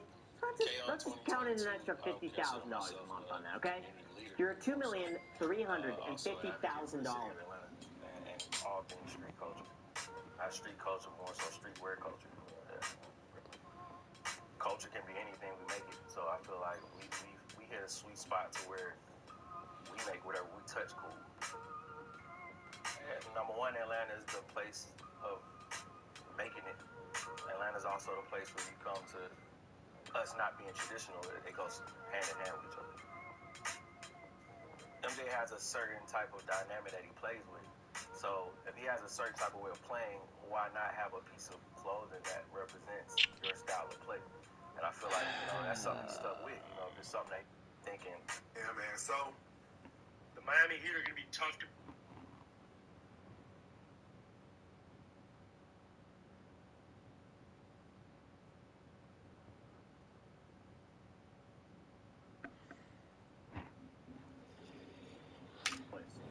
Just as your base overhead cost with $100 million down. It's $3,250 every single hour just to own that house if it's sold for $500 million. There you go. That's nuts. That's crazy. So here's one of the. I recognize the color blue. This is in your other house, the same color. It's Here's one gorgeous. of the most technology.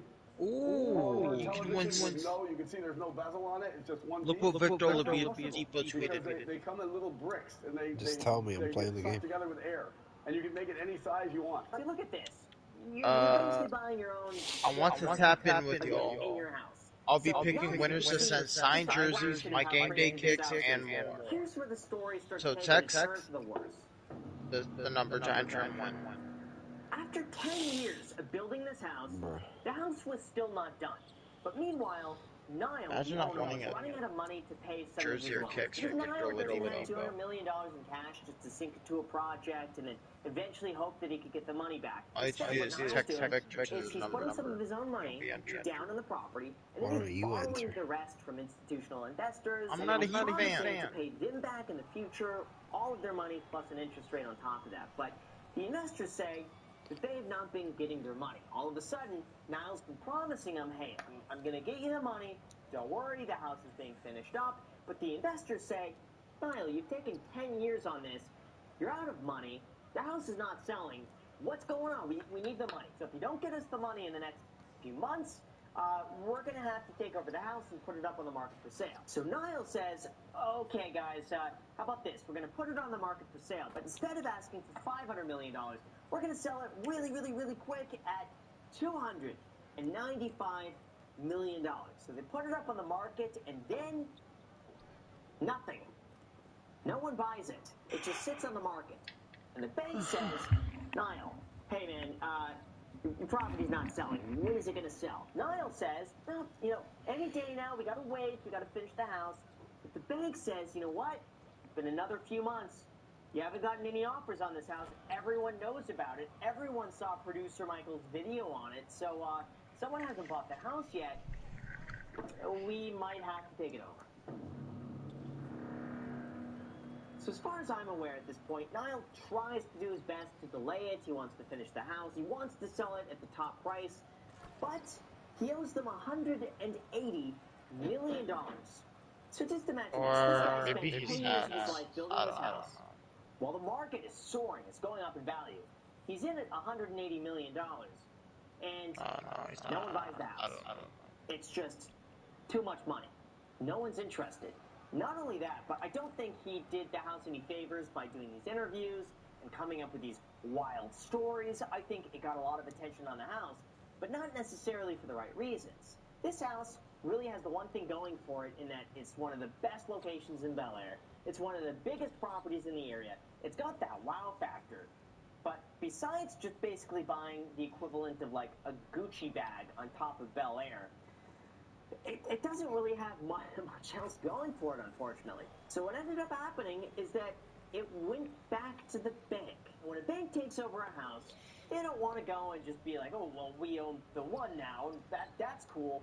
The bank wants to get their money back. The bank's goal in all of this is to simply try to break even at this point. I think by now they've probably realized the property's not worth that much. They're best off just, cutting their losses and moving on to something else. They enlisted the help of concierge auctions to put the house up and then just see who bids on it with no reserves whatsoever. So what's crazy is that, hypothetically speaking, if they put this house at auction and no one's really that interested, it could have sold for like $100 grand. I mean, we all know it's not going to at the level of publicity, but they took a major risk that they might not get anywhere close to the amount of money that they need to break even on this, and they didn't. The biggest issue that I saw when they put this house up for auction is that the property currently doesn't have what's called the certificate of occupancy, which means the city of Los Angeles goes to inspect the house and they ensure that it's suitable for someone to actually go and move into. Now, until you have that certificate of occupancy, technically and legally, you can't move into the house. You can't get a mortgage on the house. There's a whole bunch of restrictions in terms of getting insurance and its use, and there's a whole bunch of can of worms. Still needs to be finished. So whatever buyer swoops in here, you still got to make sure it actually passes the city inspection, of which, might not. It might have some issues. It might need even more work to finally finish it. So whoever were to buy this house still takes a bit of a risk that they need to do the extra work themselves. Now, obviously, they can hire Niall to maybe finish it off for them, which I think might be a smart thing to do.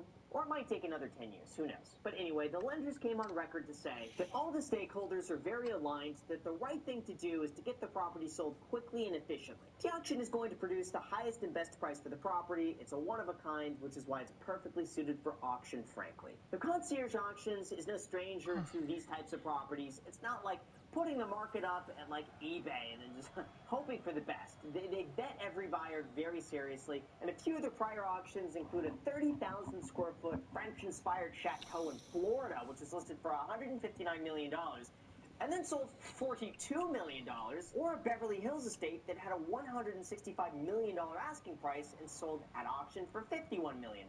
So there seems to be a trend out here of people asking exorbitant prices for real estate and then selling them at a third of their value a little bit later. Well, in this case, it's somewhat similar. Even though the property was initially listed for $500 million and then $295 million, at auction it sold for $141 million to the founder of Fashion Nova. For reference, by the way, that is $40 million less than it cost to build the home. So this guy is literally buying everything cheaper than it cost someone to make over 10 years. So you got to think, for Niall, spending 10 years of your life and $180 million only to sell it 10 years later after the market goes up, inflation goes up, everything goes up, for $141 million is bad. That's not good. The issue where I think he went wrong is that, number one, he took way too long to finish the property.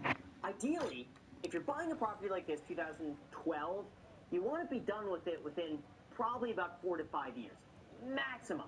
That's how long a lot of these really high-end expensive homes tend to take to build. They're not like a quick fix and flip or a quick new construction from the Toll Brothers that they could finish that in like 12 months. Property like this is very custom, it's very intricate to do, that takes a lot of planning, probably about 4 to 5 years. So this should have sold back in 2016, maybe the latest 2017, but even then, that'd probably be a little bit too much. The other thing is that the guy just overbuilt on everything. He just did everything unnecessarily to build the biggest house, the whole bunch of, in my opinion, somewhat useless features that are cool to think about. It's more like he did this as a showcase to demonstrate what he's able to do as a builder versus thinking, what would a buyer want? Would a buyer be interested in this? The chances are, no. I also think that he should have built this house to really target a price point of under probably $130 million. Realistically, that's what you could probably get for something in this area while really maximizing the strengths of the lot, which is an incredible view and a lot of land. This guy honestly could have made more money just buying the land, doing nothing, and then selling it 5 years later. Think of that for a second. He could have made more money doing nothing. He lost money just the fact that he started work on this thing, which is absolutely horrible. But I believe, had he built a nice, like a more modest house, a 30,000 square foot house that was just nice. Nothing too crazy, but something that, you know, a $70 million buyer could go and afford. You want to appeal to not the 10 people in the world who are buying something like this, but you want to appeal to the 10,000 people in the world who might be able to afford something. That's in my opinion, and that's where he went wrong. As far as the buyer of this house, I do have to say, he probably walked away with a decent deal. I mean, $141 million, it's a lot. But when you consider that it's probably great marketing for him, you could probably use a decent chunk of the house as a write-off. I mean, imagine the events that he could throw for Fashion Nova at the one, at the biggest house in the world. So I think from his perspective, he saw this as probably a marketing play. It's probably really good for branding. He's able to utilize this house a lot as not a place really to go and live in, but instead as a place to bring people, to bring clients, to expand his business. And I think from that perspective, probably got a good deal on it. And in the end, he's going to end up making more money on it, unfortunately, than Niall did, who built the house in the first place. So with that said, you guys, thank you so much for watching. Also, make sure to subscribe, hit the like button. Feel free to add me on Instagram. Also, feel free to get that free stock down below in the description that's worth all the way up to $1,000 when you sign up for Public using the code GRAHAM. You may as well do that. It's pretty much like free money. Let me know which free stock you get. Thank you so much for watching, and until next time.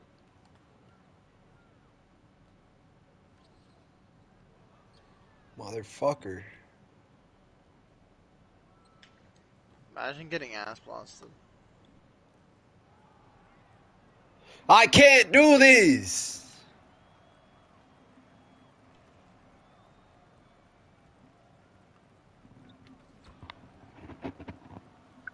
Imagine not being able to do this.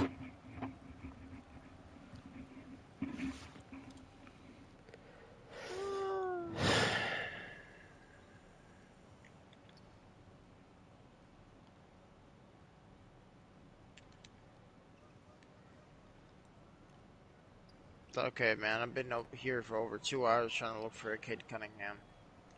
Bro, just buy one, bro. You're being cheap. You have a million MT. You have a million.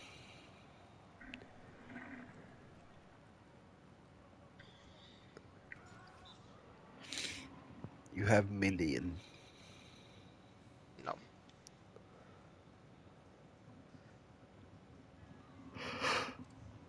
Welcome back to the Graham Stephan Show. So this was quite unexpected this morning, but I opened up my phone and I see a brand new video that we have to watch together. Now it's from CNBC Make It, and what they do is they follow the lives of everyday millennials and they see how they're making and spending their money. Now a lot of the time it's a train wreck.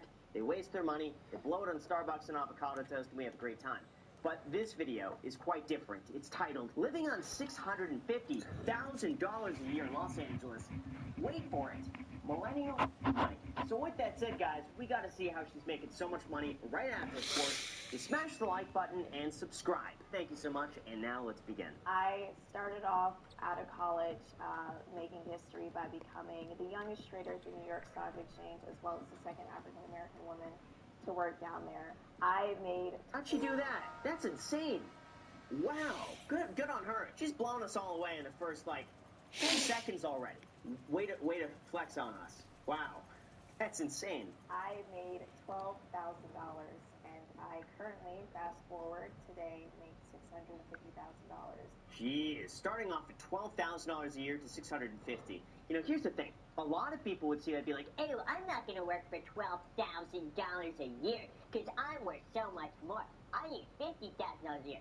Meanwhile, it's the people who take the low jobs to start out with, they end up making the most amount of money later on. This is worth it. I'm Lauren Simmons. I'm 27 years old. I make $650,000 a year, and I live in Los Angeles, California. Where is this? Okay, so if this is accurate on the map, she's kind of by the Inglewood, Culver City area. It's not bad. People ask me what do I do, I generally give a generic response. I work in finance, but actually I'm an author, I'm a producer, I'm a host of a Spotify podcast as well as a TV series. So she's making so much money. See, I don't think she's making the money as a trader. Now there's nothing wrong with that, because everyone's like, ooh, but Grant makes most of his money from YouTube. And I'm like, yeah, well, I mean, that's just how it works. To be able to make that much money from your investments, you would have to have like $100 million invested. I don't have $100 million invested. So most likely, I think it's her social media that's making the majority of it. But regardless, it's insane.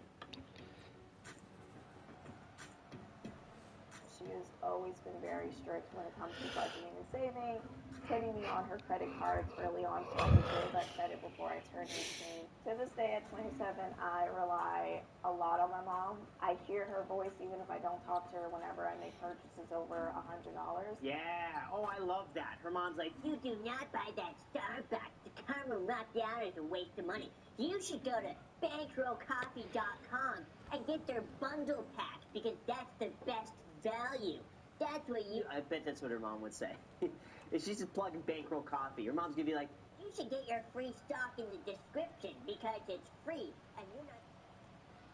that's probably what her mom would say. The New York Stock I'm gonna Exchange fart. is very much like the NFL. Oh. The different firms at the New York Stock Exchange, like the different teams at the NFL, set their own salaries, I'm a shark. rules, HR policies, etc., etc.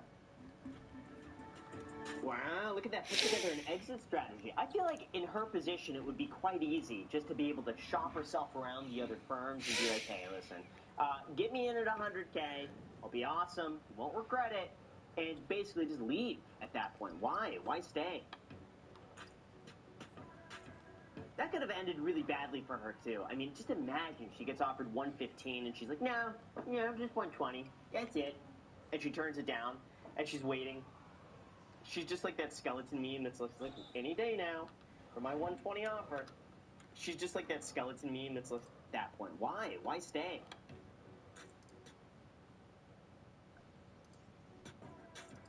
That could have ended really badly for her, too. I mean, just imagine she gets offered 115 and she's like, no, just 120. That's it. And she turns it down and she's waiting. She's just like that skeleton meme that's like, any day now for my 120 offer. But you know what? At least she, it seems like she really knew her worth and she came up with a number that was realistically accomplished. So, and she did it. Hey! Not bad. Why is she still living in LA? Hiya. That would be the first thing I would do. Leave. Leave to Texas, Florida, Nevada.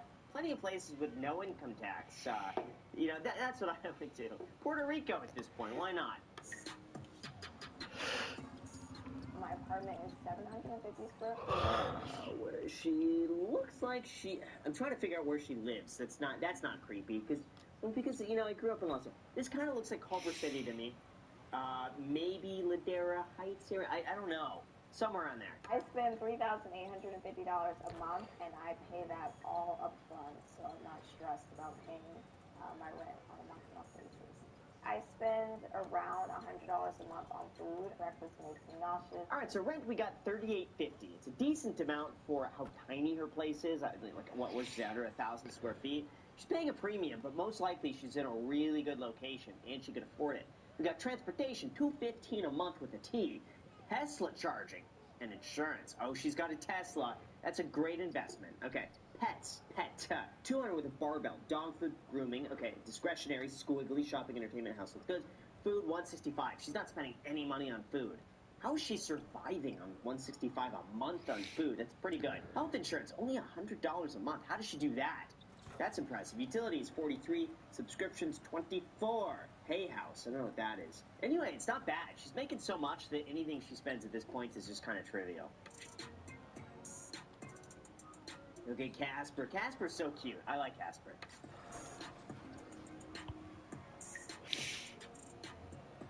To go debt-free, she's got to buy a place now. I feel like that's the next step for her, is to buy a house, buy an income property, just something like that. I was 19, went through a terrible breakup, and I just needed answers, and someone suggested to me, actually my boyfriend before we broke up. Hear that, Jack?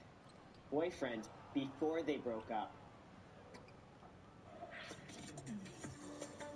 That's braggy if I say I'm really funny. Am I good with money? Of course she's good with money. What sort of question is that? The person's making $650,000 a year. Are they good with money? Yeah, they're saving 85% of it. Great with money. Even better with money, if anything. I don't think me making $12,000 and me making $650,000 is that much of a difference, and I'm sure everybody's going to be looking at me like I'm crazy. See, that's the way to do it, though. It's like no matter how much she's making, her expenses are going to stay the exact same. So we'll call it, $5,000 a month in expenses, whatever it is.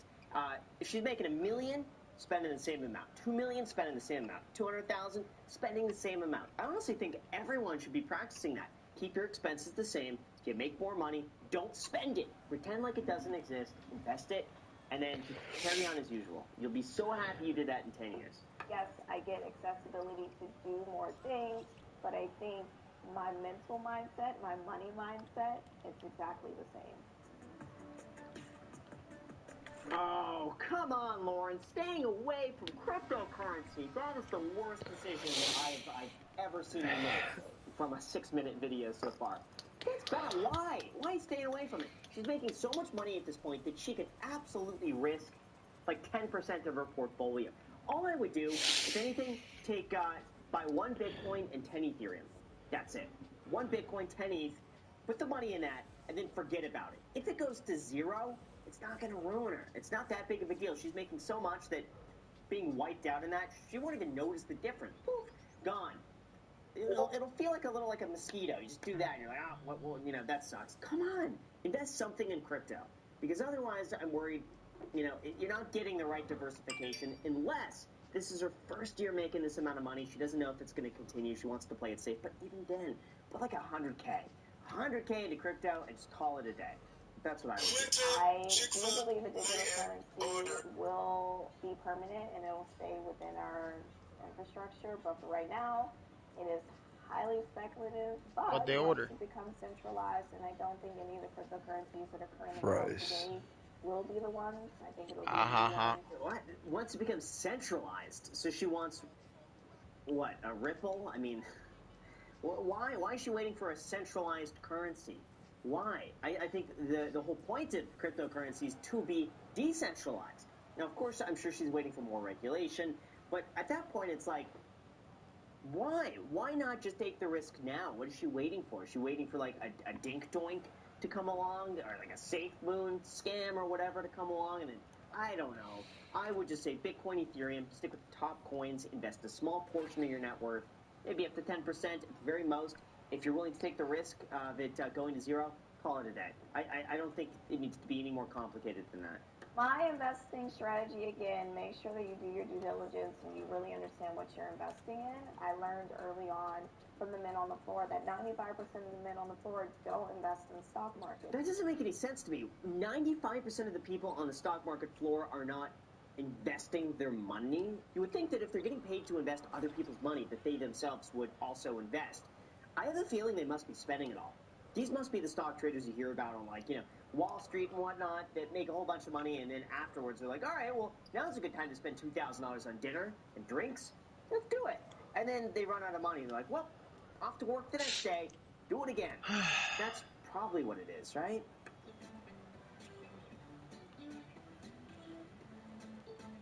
Oh, come on. She's making $1 million this year, and she can't afford to invest 10% of that in cryptocurrency? Come on, Lauren. 10%. That's it. Actually, you know what? You could humor me with 5%.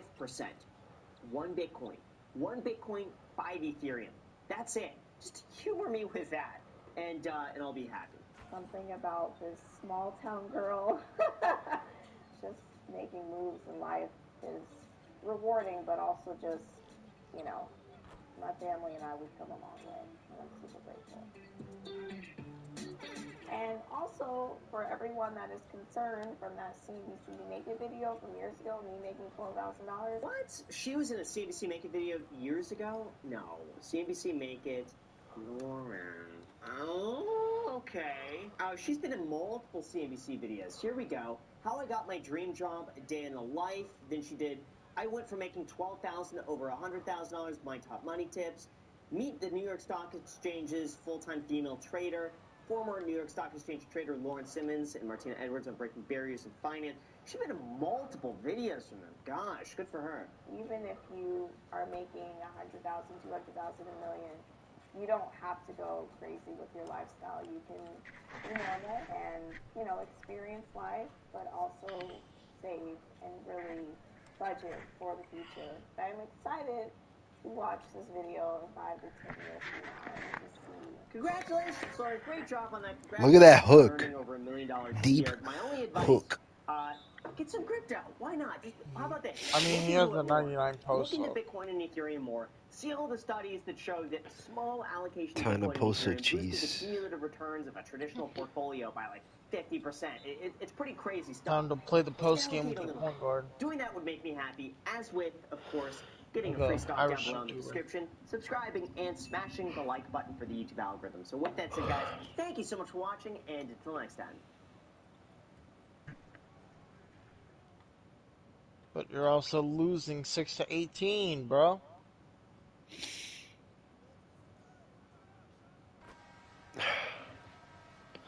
Because they suck, bro. The team sucks. No, it's just you. Welcome back to the Graham Stephan Show. So I think all of us at the end of the day just think to ourselves, how cheap could I be this week? And how much money do I have to spend? But thankfully, Shelby You're Church too put cheap. that to the test. With this video here, it's titled, I Tried to Survive on $100 for a Week in Los Angeles, ... Here's what happened. So let's watch this video, and as someone who is from Los Angeles, who grew up there, I spent my entire life there, I'll give you my thoughts on this video right after, of course, you hit the like button and subscribe. If you guys have learned anything from my videos at this point, it's probably that LA is a really expensive city to live in. Rent prices, eating at restaurants, even just parking your car can cost 2 or 3 times as much as if you're living in a suburb. That's the thing with Los Angeles, and the one part of it I never miss is just paying for parking. It's like if you want to go anywhere, just assume that you're either walking a mile to get to where you want to go, or you have to pay anywhere from $2 to $10 just to park your car. On top of, by the way, spending $5 a gallon for gas, spending insane car registration, getting pulled over for doing absolutely nothing because the city needs more revenue, and it's bad. It's extremely expensive, but the parking is the worst. So $100 a week is a pretty real budget for a lot of people that are first moving. When I first moved to California, this was probably pretty close to my budget, but I lived in Orange County where things were cheaper. Like, there was free parking most places. It's crazy that Orange County, by the way, is a nicer part than most of West Los Angeles. Like, you gotta think to yourself, imagine LA and then just clean it up. And that area is cheaper than where Los Angeles is for a lower quality of life, I guess you would say. It's backwards. California is just, a lot of things are backwards. So this is really not how my budget's been lately. I definitely spend way too much money on Postmates and I'll be random right back. stuff. Like, I will admit, but like, let's be real, I'm a little out of touch with what it's really gonna be like on this budget, so I'm using Clio to figure out what I need to cut back on spending, like... Clio? What on earth is Clio? Oh, it's a sponsor. What is Clio, though?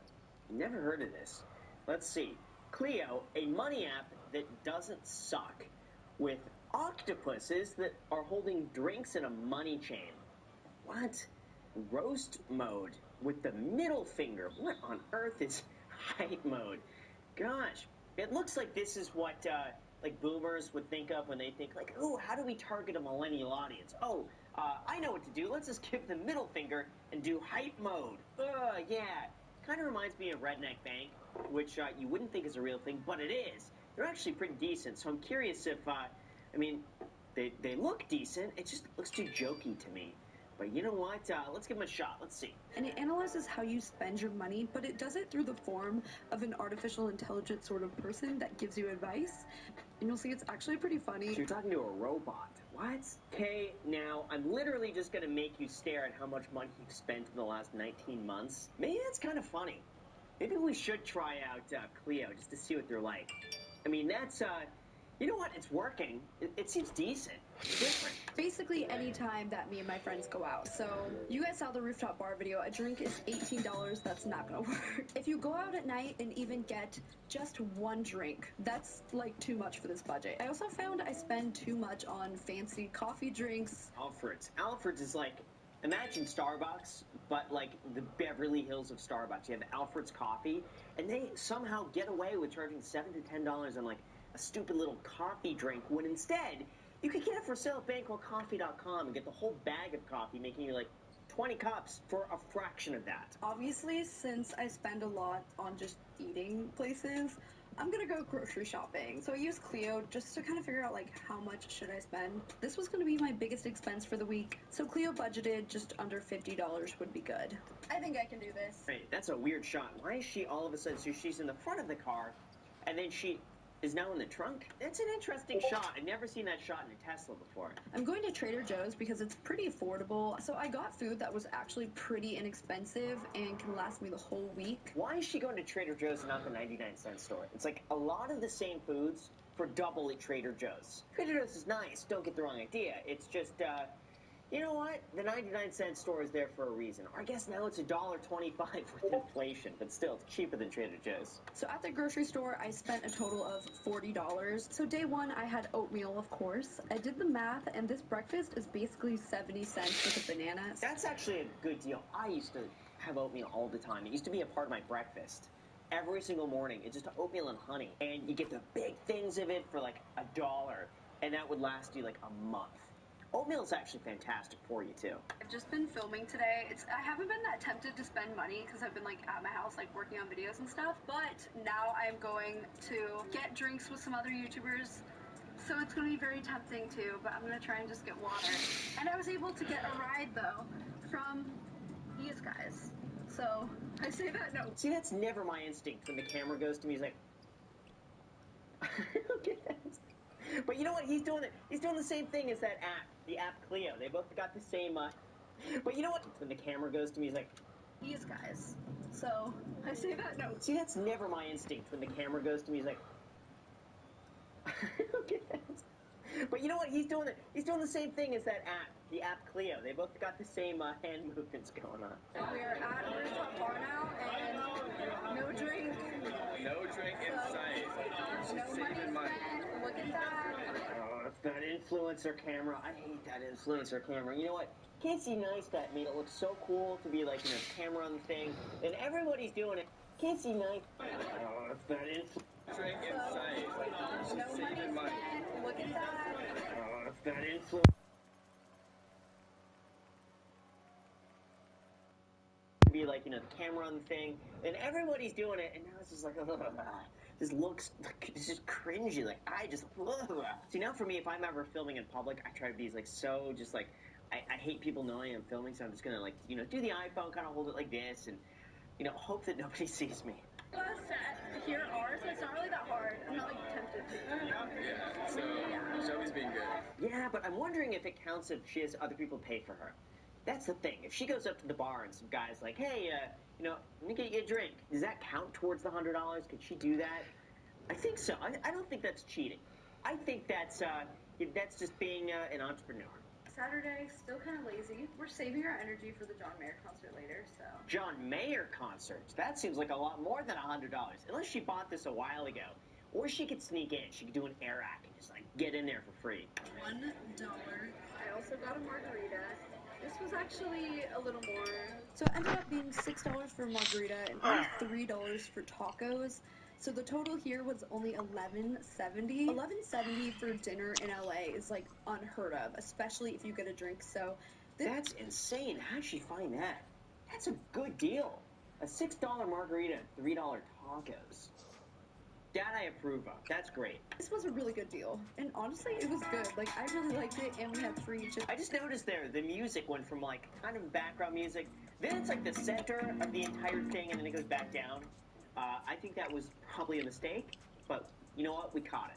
Parking here is $30 for the cheapest option, so we opted to Uber. And we're splitting the Uber, so it's pretty much the same price as if we just drove.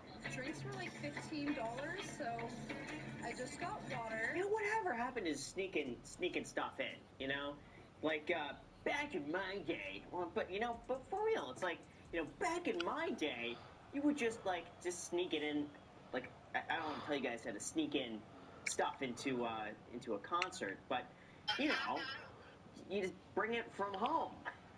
Basically, and then you don't need to buy it at the event for an inflated price.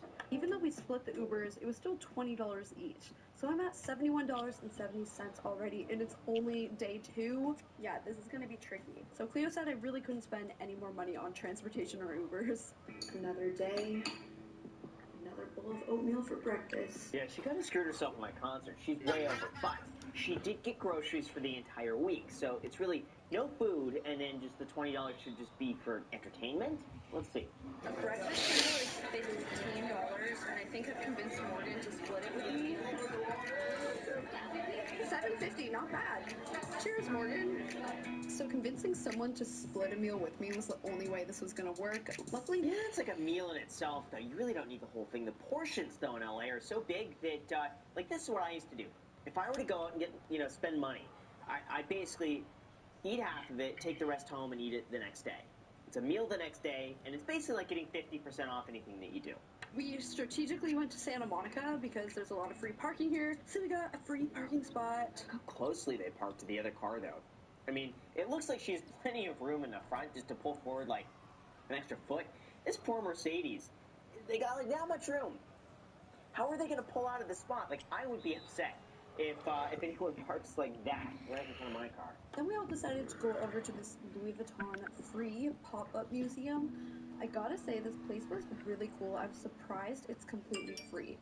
And usually parking in Beverly Hills can get expensive, but my lucky day. I totally forgot. It's Sunday, so public parking is free today. Remember when that used to be a thing? I don't know where you live, but in Los Angeles, they got rid of that, like, 2 years ago. Oh, this video is posted, wow, this video is almost 2.5 years old. But yeah, they got rid of it. They realized that they're losing a lot of revenue by not charging for parking on Sundays, and now everything is like, hey, it's enforced 24/7, 7 days a week. Too bad. Okay, I just found a feature that says hype me or roast me, so we're gonna try it out. I'm kind of scared, kind of excited. First, let's do hype me time. Ready? Yes, I'm ready. You've been spending less recently. Yeah, I have. Thanks for noticing. They gotta do this for relationships, you know? Just, hey, you're lonely one night and, you're not in a relationship. Just text the app. Just be like, hype me up tonight. Just give me some compliments. Or, you know what? Or, if that's your thing, you say, hey, roast me. Give it to me tough. That would be a great app. We've dropped some online shopping. Want to see? Oh, I like the background. Oh, all my Amazon purchases. Love that. It told me how much I made. Or also, like, your life. I probably have to do that for legal reasons. Like, just in case they're like, don't spend money, but the person is, like, just severely malnourished because, this app is telling them to save more money, and they're like, but I haven't eaten in 5 days. The app's like, nope, but you're saving money. You're doing really well. Keep going. They probably have to say that. Probably think I'm getting sick of eating this by now, but I'm not kidding. This is just what I eat every morning anyway, so. Yeah, see, I did the same thing. I ate the same breakfast for years, probably like 10 years. I kid you not. It's only until like 2 years ago that I stopped eating this, but every single morning I would have exactly 2 eggs, a slice of cheese, a slice of ham, or like multiple slices of ham with oatmeal and honey. That's it. I love that for breakfast. I'd eat it right when I woke up in the morning, and it would keep me good until, lunch, like 1 to 3 p.m. I was good to go, and it was healthy, and it was cheap. I actually made a video about this a while ago. I think it was like $1. 97-cent breakfast. Look at that. Oh, those are the days. Those are the days on this channel I could post a video about making breakfast, and it would get 200,000 views. Gosh. Just the algorithm changes, The algorithm used to promote that sort of content, but now it doesn't. Again, this day I was mostly editing and finishing up projects on my computer, so I wasn't really tempted to spend money. Good thing it's the last day because I'm down to my last 3 eggs. I feel like it's kind of, I don't want to say it's easy to survive on $100 a week, but, right? It's just, as long as you don't, like, go out and spend money at restaurants, or really, that's just like your entertainment budget, right? It's like $50 at the grocery store and $50 just throughout the week. It seems like it would be kind of simple. Like, I think there are days where I just don't spend anything for multiple days in a row just because you're at home and you're just eating what's there. It's called budgeting. You know, it seems doable. Okay, I have to tell the truth, you guys. I just Postmated an ice cream sandwich. But my roommates did too, and so it was only like $5. Why would you Postmate an ice cream sandwich? Who craves ice cream sandwiches that much that you have to Postmate it? Just that. Like, I could see if it's in a big thing with a whole bunch of other stuff, but just that, I don't know. I would have driven or walked there. It was only $6.71 each. Still way too much for an ice cream sandwich, but I finished the week off at $88.41. So I was like treating myself, you know. Part of me kind of wonders what those people think of when they're picking up these orders. Is like, who's just getting this? Like, why am I the one to deliver ice cream sandwiches? I wonder if that ever crosses their mind. I did find that going to happy hours really cut that down. Not drinking. Alcohol, obviously, is so expensive at restaurants. Also, if you guys couldn't tell by now, I'm sure you could tell by now, this video was sponsored by Clio. Put that sponsor at 12 minutes when retention is probably below 50%. See, nowadays, you have to put that little, like, is there any paid promotion in the video? And then you have to check that little box that it says, like, paid promotion in there. And you have to say in the very beginning it's sponsored. They've gotten really strict. We're almost there, just need 21. Because otherwise, people would be paid for, promoting stuff, and it's not exactly clear. Is it sponsored? Because we got all this way through, and I'm thinking, wow, did she just give them all this free promotion? No. Good. She deserves to get paid for that. So if you guys want to look in the App Store, you can check it out there too. But I think this is an awesome app. It'll really help you set a budget, stick to it, save more money, like actually do it rather than just have the thought of doing it and then still spending more money. So that is it for this video. All right, so overall, great video. It makes me want to try this, but I feel like naturally, it's like you just don't go out to dinner and already, boom, you basically save a whole bunch of money. But overall, this is great. I think, Shelby, you should update the video again for 2022. You know, go back to Los Angeles, go to New York or something like that. Spend $100 in a week, see if you could do it. I think that would be a great video. Let me know what you guys think down below in the comment section. Thank you guys so much for watching. Really appreciate it. Make sure to also get your free stuff down below in the description. When you sign up for Public using the code GRAHAM, you may as well do that. You're worth all the way up to $1,000, and hey, that'll pay for a lot of weeks in Los Angeles if you get that stock. So anyway, thank you guys so much for watching, and until next time.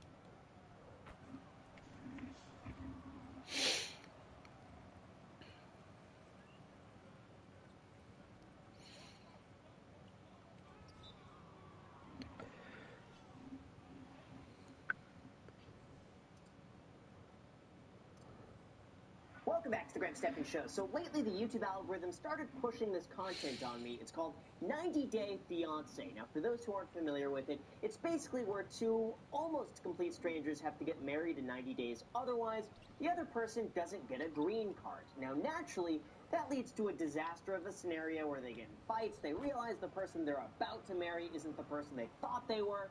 It's just bad news. Now, normally I wouldn't click on a video like this, but this guy's got a Ford GT, and so do I. So from one Ford GT owner to another, I'm going to give you relationship advice.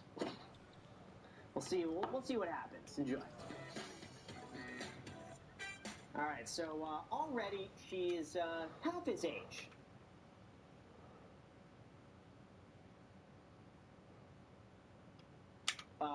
What's the saying? It's half your age plus 8? Is that the recommended rule of thumb? Half the age plus 7. So already she's below the rule. Hey, sweetie. Are you ready? Yes. You look great. I'm going to take Juliana out for a little spin. All right. Okay, we won't be long. Can we watch TV? You can watch TV. Can I play video games? You can play video games. This kid is so excited for them to leave the house so he could play video games. To be a kid again, and like that was the moment your excitement goes from 0 to 10 so quickly. It's like a puppy It's like you play a little toy with a puppy, they go crazy. It's like, that's what it's like to be a kid. Look at this. By the way, did anyone notice he has a hamster? He's playing with the hamsters. He's getting excited about playing video games. This is the most wholesome thing I've ever seen. Can we breathe? Of course you can. Can we go to the bathroom? Yes, It's just a simpler time. You don't realize how good you have it when you're 8 years old, you know? Those are the days. Back then, it's like you would think, what I would do to be an adult. And now it's like, what I would do to be 8 again. Man, but this guy, at least he's a boss dad. Julian is here and meeting the kids and to bring together all of Why them are in you my getting life blocked? in one You're a place fucking at once is bitch. Oh man, that's the other love of his life, is this Ford GT. Did To you bring a bitch? all of these together with his family, his new fiance, the Ford GT, and the funny thing is we have the exact same color combination, the white with the blue stripes. Now, I'm curious if he has the red painted calipers. That's the only thing this needs. You know what would be funny? If I ended up buying his car. If, like, something happened with him and, like, a divorce, he had to sell the car, and, like, I bought this car. I don't think so, though. That would be funny if it was his.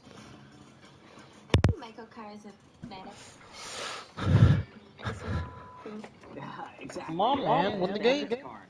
I like it. This looks so cool. It's kind of odd to me that it's like not the car that I would imagine in this garage with this guy. You know, it's like usually, I don't want to say anything bad. It's just you wouldn't think that's quite a family car. Like a guy with 2 kids and what looks to be a moderate house. And then you pull up the garage, there's a Ford GT sitting there. Wow. I want to get my license, but I don't want to drive then. I want to drive my own car. Because if something happened, oh my god, what did you do with my car? At least she's conscious of that. It's like, I mean, it would be even worse if he just wants to drive the Ford GT. It doesn't care what happens to it. After Sarah and I got a divorce, I found a really nice 2-bedroom close to town, but we have outgrown it, so we have decided to buy a house. And it's time to look for... Oh, see, he doesn't have the red painted calipers, so I already know that's not my car. It's time to look for some furniture. That's the worst car to drive to go furniture shopping. First of all, you never want the salesperson to know you got money. They see you pulling up in that car, they're automatically going to start charging you more. I swear, I know for a fact, well, I don't want to say no for a fact, but I'm pretty sure I've gotten bid much higher when they see the car.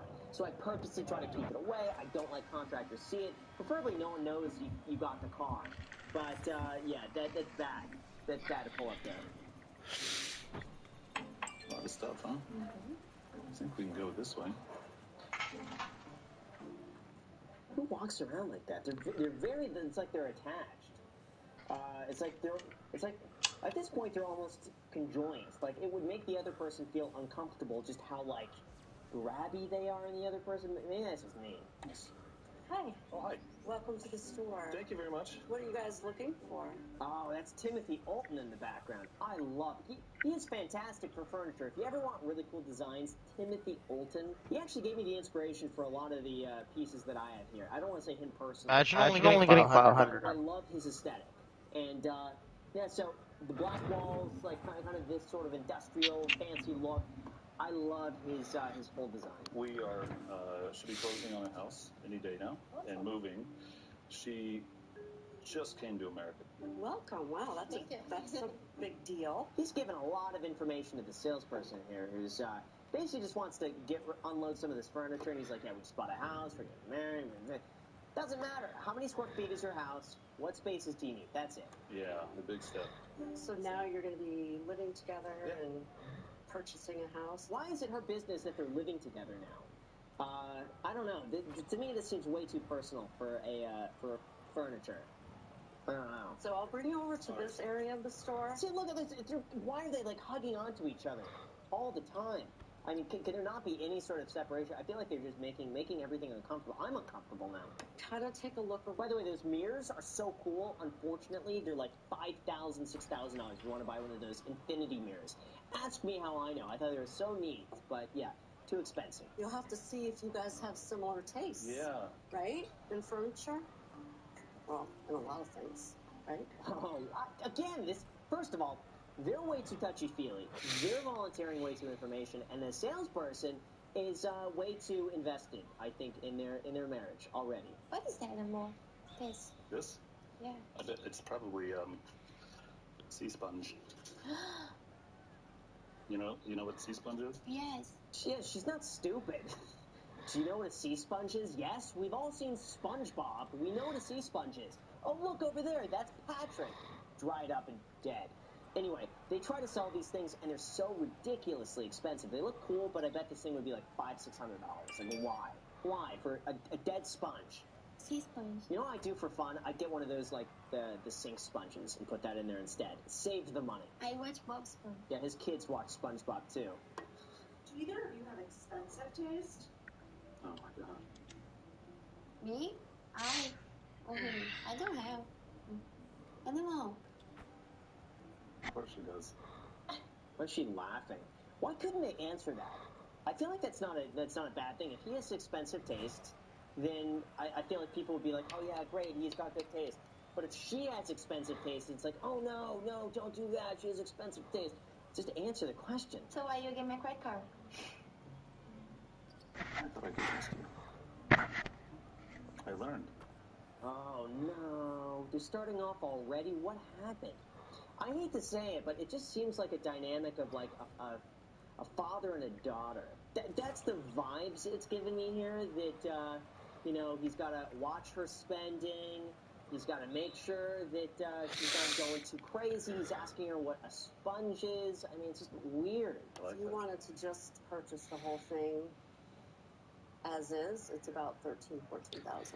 Oh man, that's the thing with these furniture places. Why is it so much? $14,000. Buy a car for $14 grand. You can't drive a couch. You could find a very similar couch online, I bet, for $2 grand, and even $2 grand. I mean, then that's a decently priced couch. But yeah, with some design like this, why 14 grand? Juliana, do you like that one? Mm-hmm. I like it. What do you like about it? It looks stained. It looks like you just have his kids play around on a white couch, play with markers, and it look the same as this. You just have to think about, like, down the road, are you going to still love this in 5 years? I don't know. That's what I wonder, how she'll feel about me in 5 years. Ooh. Maybe. Okay. Is that a joke? I feel like that's not something you joke. Okay. Is that a... Maybe. Okay. Is that a joke? I feel like that's not something you joke about. Like, I feel like in healthy relationships, you don't joke about the other person not being into you 5 years from now. I think he's worried about that, and that's concerning to me. Go He feels like, Duncan. she could often leave Duncan for for 5 the win. years, and they're getting married. Duncan. I could already see just... It's him that's making me more uncomfortable than her. I hate to say America it. runs on Duncan for the win. Success in life, but it doesn't mean I'm not flippant about my money. I'm not flippant about what I spend my money on, and we have to decide if it's really the right use of our money. It is quite expensive. I guess we can think about it. I think we this can look more. Yeah, we'll keep looking. No hurry. Why is she fed up with that? See, imagine if he's trying to lure her in here and be like, oh, look at how much money I have. I got this car, this and that. So she arrives here thinking he has all this money and spending it. And meanwhile, he's like, oh, actually, we're not going to spend that. Oh, no, that's too much money. Let's wait on that. Why is he showing her a $14,000 couch with zero intention of buying a $14,000 couch? Don't take her to what looks to be HD Buttercup. If you're not going to buy anything at HD Buttercup, go somewhere else. Take her to IKEA. Okay. Yeah. Can I have coffee? Yeah. It's a coffee shop. Why does she need your permission to buy a coffee? Just, oh man, this whole dynamic is throwing me off. That's a great chair, though. I love that chair. Not the best thing to buy right now, is it? Again, it sounds like they're having like a father-daughter talk. Like, hey, listen, honey, you saw that's not a good thing to buy right now, right? Like finances. So we're gonna add this up and subtract it from the bank account. You know what a number is, right? Like, the big numbers. You're gonna take that down, and then you have less numbers. Like, I don't get why he's treating her like this. The two of you discuss, like, finances at all, and, like... We haven't we haven't yet really talked a lot about finances, shared finances, and no. No. Terrible. Why would you be getting married to someone you haven't talked finances with? I feel bad for her. It seems like she has no idea what she's getting into, and he has, meanwhile, all the experience of, probably handling these situations in the past. And, yeah, and I feel bad for her. I know you're me sometimes. On me? Yeah. About what? You know, credit cards and Well, yeah, you know, I was a little upset about the spending on the car, you know. What does he expect, though? Let's be real, okay? He's giving a 23-year-old access to a credit card without talking about her expectations of personal finance, money, any of this stuff. He's basically handing a very dangerous item to someone who might not be able to handle it properly. Of course, unfortunately, that's on him. He can't just be giving a credit card to someone he doesn't fully trust and know like that. And that doesn't necessarily excuse her going spending on the credit card, but probably she just doesn't know any better, and that's on him. Roughly a month ago, Juliana bought an automobile on my credit card. I'm happy to help her, of course, but why would you buy an automobile within weeks of when you're coming to America? Wait, so she used his credit card to buy an automobile? Oh, shit. First of all, I didn't know you could buy a car with a credit card. That changes everything. Unless she did that in Brazil. That's the only thing I could think of. And then she moved here. And he's like, why did you buy a car there if you just moved here? Most likely she did that to give the car to somebody else. Maybe family or something like that. I didn't know if the visa worked out. The process was so long, like, was, can I say, it's stressful, and I thought it never gonna happen, and I just bought a car. Oh, man, so she didn't know if he was going to marry her or not, so she figured, well, at least if he doesn't marry me, I'm going to get a car. That's a fair trade-off, but at least put a limit on the credit card, right? Like keep the limit at like $3,000, so that way if it hits $3,000, you kind of know. Just, I don't know. To me, this seems like she just wanted to get a car out of it. To him, I don't know what's going on with him. He should know better. Wasn't a lot of money for Michael, but for me, any money coming helped me, you know. You know, I promised I was going to help no matter what. No, that's not a good excuse. Oh, it's not a lot of money to him, but to me it's a lot of money. That doesn't justify it, though. Regardless of if it's a lot of money, it could be $10 if you're taking that from him and you're doing something he wouldn't be happy with. It's not good. I just see this thing going downhill. Usually, I feel like if I watch these episodes, you get a sense of, they're probably going to try to work things out. This one, I just see no hope for. Unfortunately, it seems like after his divorce, and again, I'm just speculating here. This is Graham Stephan relationship advice. Feels to me like after his divorce, he wants to just basically get, some young, good-looking girl that he could, have a little control over. I mean, that seems to be what's going on here. But the whole dynamic between them is very much, I think, extremely unhealthy. What's the car doing now? Just probably sitting there at your house, right? No, it's using for a cab. Her cab? Yeah. Who's using My it? sister uses it. She's driving it as a cab? To make money? Mm-hmm. Aw, man, why couldn't they just sell the car and give him his money back? It's not like, oh, I bought a car, can't sell it ever again. I don't know. The whole thing, I had a feeling she was buying this for her sister to begin with. She's buying it for family, and they're going to use that car. But now he's basically just giving her family money. I don't know how much that car is worth. My guess, it's probably a $10,000 to $15,000 car. That's probably my guess. I'm so stupid. We're done. We're moving on. Maybe I'm not seeing what the reality was, but it was hurtful. I felt that she was making a choice where she was deciding she didn't have enough faith and confidence in our relationship at the time. Yeah, so what does that tell you? When she's not sure about something, she's just going to take while she still can. Because what's the downside for her? Oh, well, I don't get married. I got the car. But if we do get married, then the car's not going to matter anyway. This is awful. And she wasn't so sure this was ever going to happen. Let's go see what the comments have to say about this. Sometimes the smartest thing to do is to play dumb, and she knows it. Well, you know what? He's, I think, maybe the naive one here. Diana says something very true. She She's very smart. She bought herself a car in Brazil because she was stressed. In reality, she knew she could help her family out by giving them something to do with the car. So now her sister uses it as a cab to make money for the family. Oh man, this is the textbook example of a midlife crisis. Wearing shirts that are too tight, driving a sports car, dating a girl half his age. She is a walking cliche.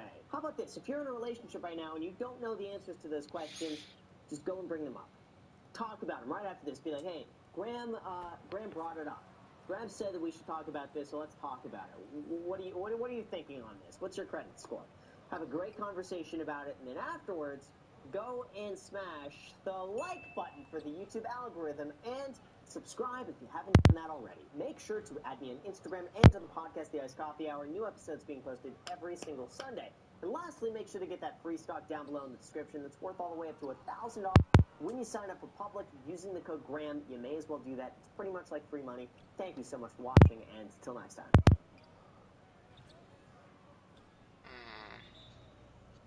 Ass blasted. Blast ass. Blast from the past. Yes, sir.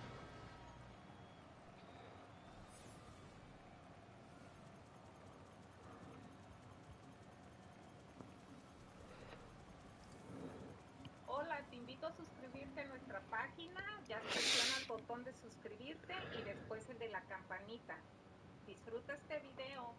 Gracias. Ay, qué feo sabe. ¡Qué malos! ¿Qué tienen estas madres? ¿Qué más? Mi nombre es Alicia. My name is Lucy. My name is Xochitl, and today I'm trying British snacks. Jaffa Cakes.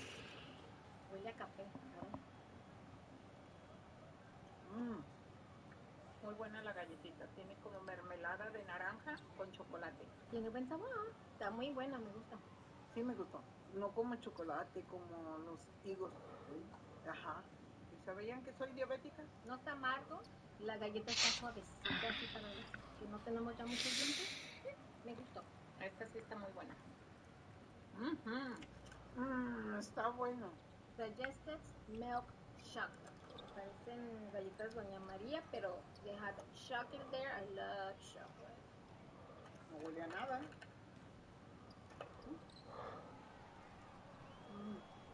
Está muy bueno. Está bueno ese chocolate. Guárdamela también. Está bueno. Tengo que ir allá. Este sí lo compro.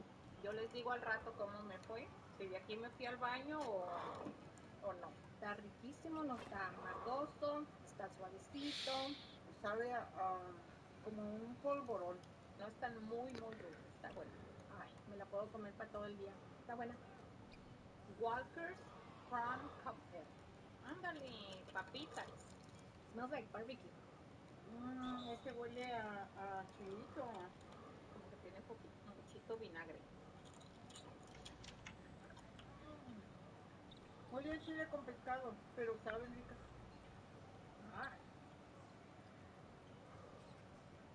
Tiene mucho vinagre. No. Tiene mucho limón y tiene un sabor amargado. No me gustó. No. Master Munch. Tiene nalgas.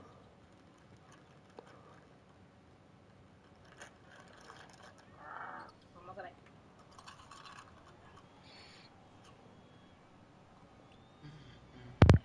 Saben muy vinagre.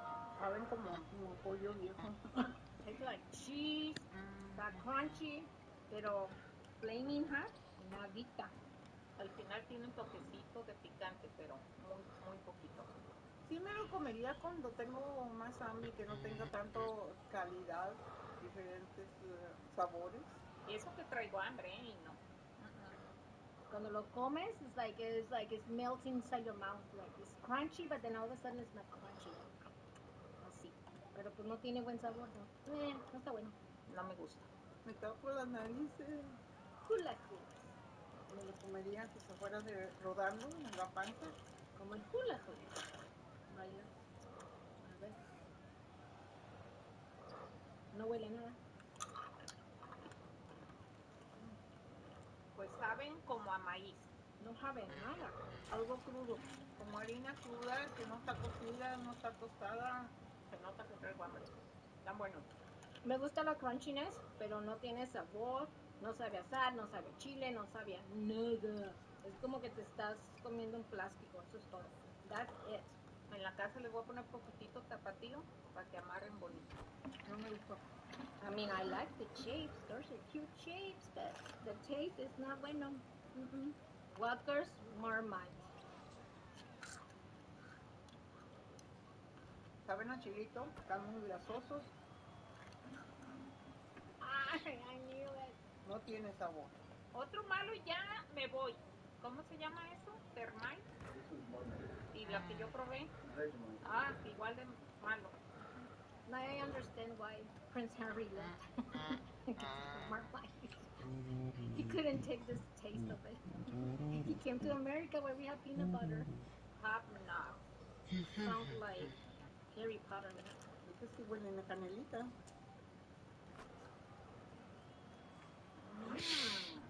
Qué buenas. Esto sí me gustó. Así como que estás tomando una medicina and the pill, like, it didn't go all the way, right? And it gets stuck in your mouth and then, like, it melts in your mouth. This is basically what this one tastes like. Terrible. A trigo, a dulcecito, a canelita. Está bueno. Aunque sean estas de Gran Bretaña, tú con tu café no le hace que te digan, mexicano. Mini cheddars. Esto huele a madera. Stinks. Apesta feo. Aquí está calcetines feos.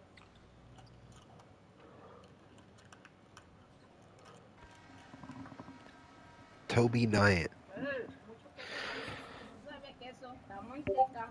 Como que le Toby. quisieron poner el queso así. No sabe bueno. Está bueno. Tiene saborcito a queso, pero como madera desgraciadamente. Baked what sticks. I like Cheetos. Suavecitos para mis dientes que ya no tengo. Once you eat it, like it melts it. You don't even have to swallow it because it just disappears. Para ti, con queso.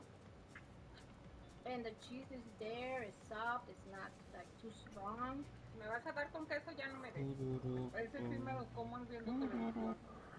Doesn't smell like dirty feet. Just there. I like it. Sí, me gusta. Yeah. Mucho queso. Twiglets. Estos se huelen como a café. Parecen ¿cómo se llaman? Son como pretzels, ¿verdad? Pretzels. A ver.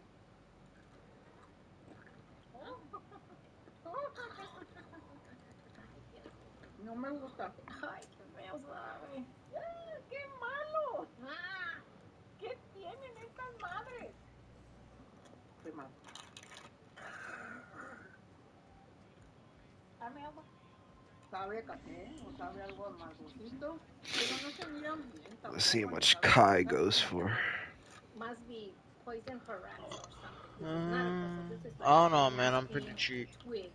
¿Qué son esas? It's nasty. Ay, no me lo puedo comer. No me lo puedo pasar la mordita que le di. Which one was your favorite? Las galletas redonditas y las otras que tienen orange. Mi favorita fue la de canelita. I want That's my favorite. someone to love me. Más que me olió a pescado, que no eran pescado, eran camarones. This one is nasty. Los toilets. Allá nos vemos, Gran Bretaña. Me tienen de estas, por favor. Sí. ¡Uah!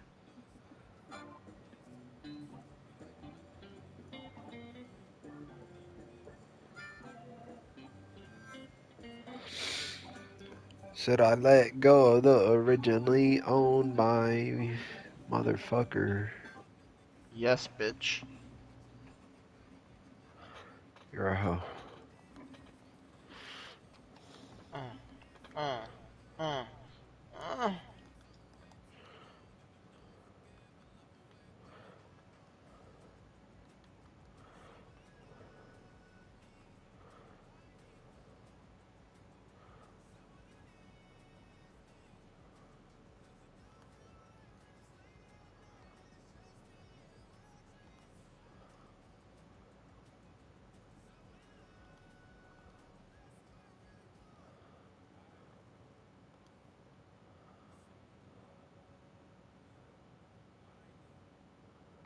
I'll do 37 flat.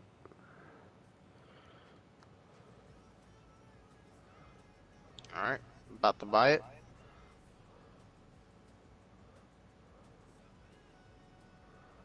JK.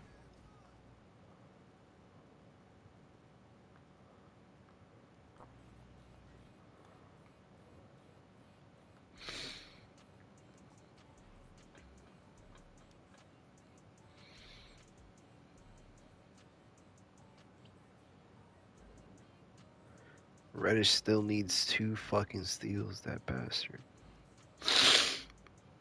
Bastard.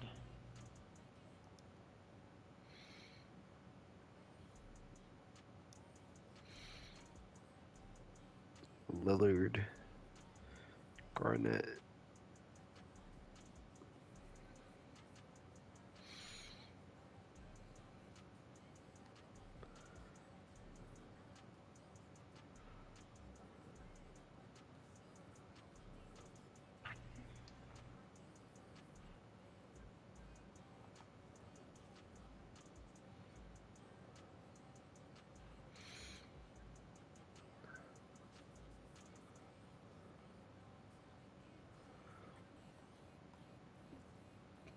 Think I'll put a diamond contract on Ja once he runs out.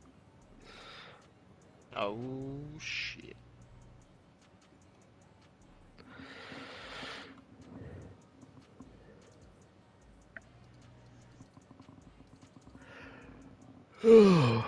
But that's enough gaming for me today. Imagine you're not gaming.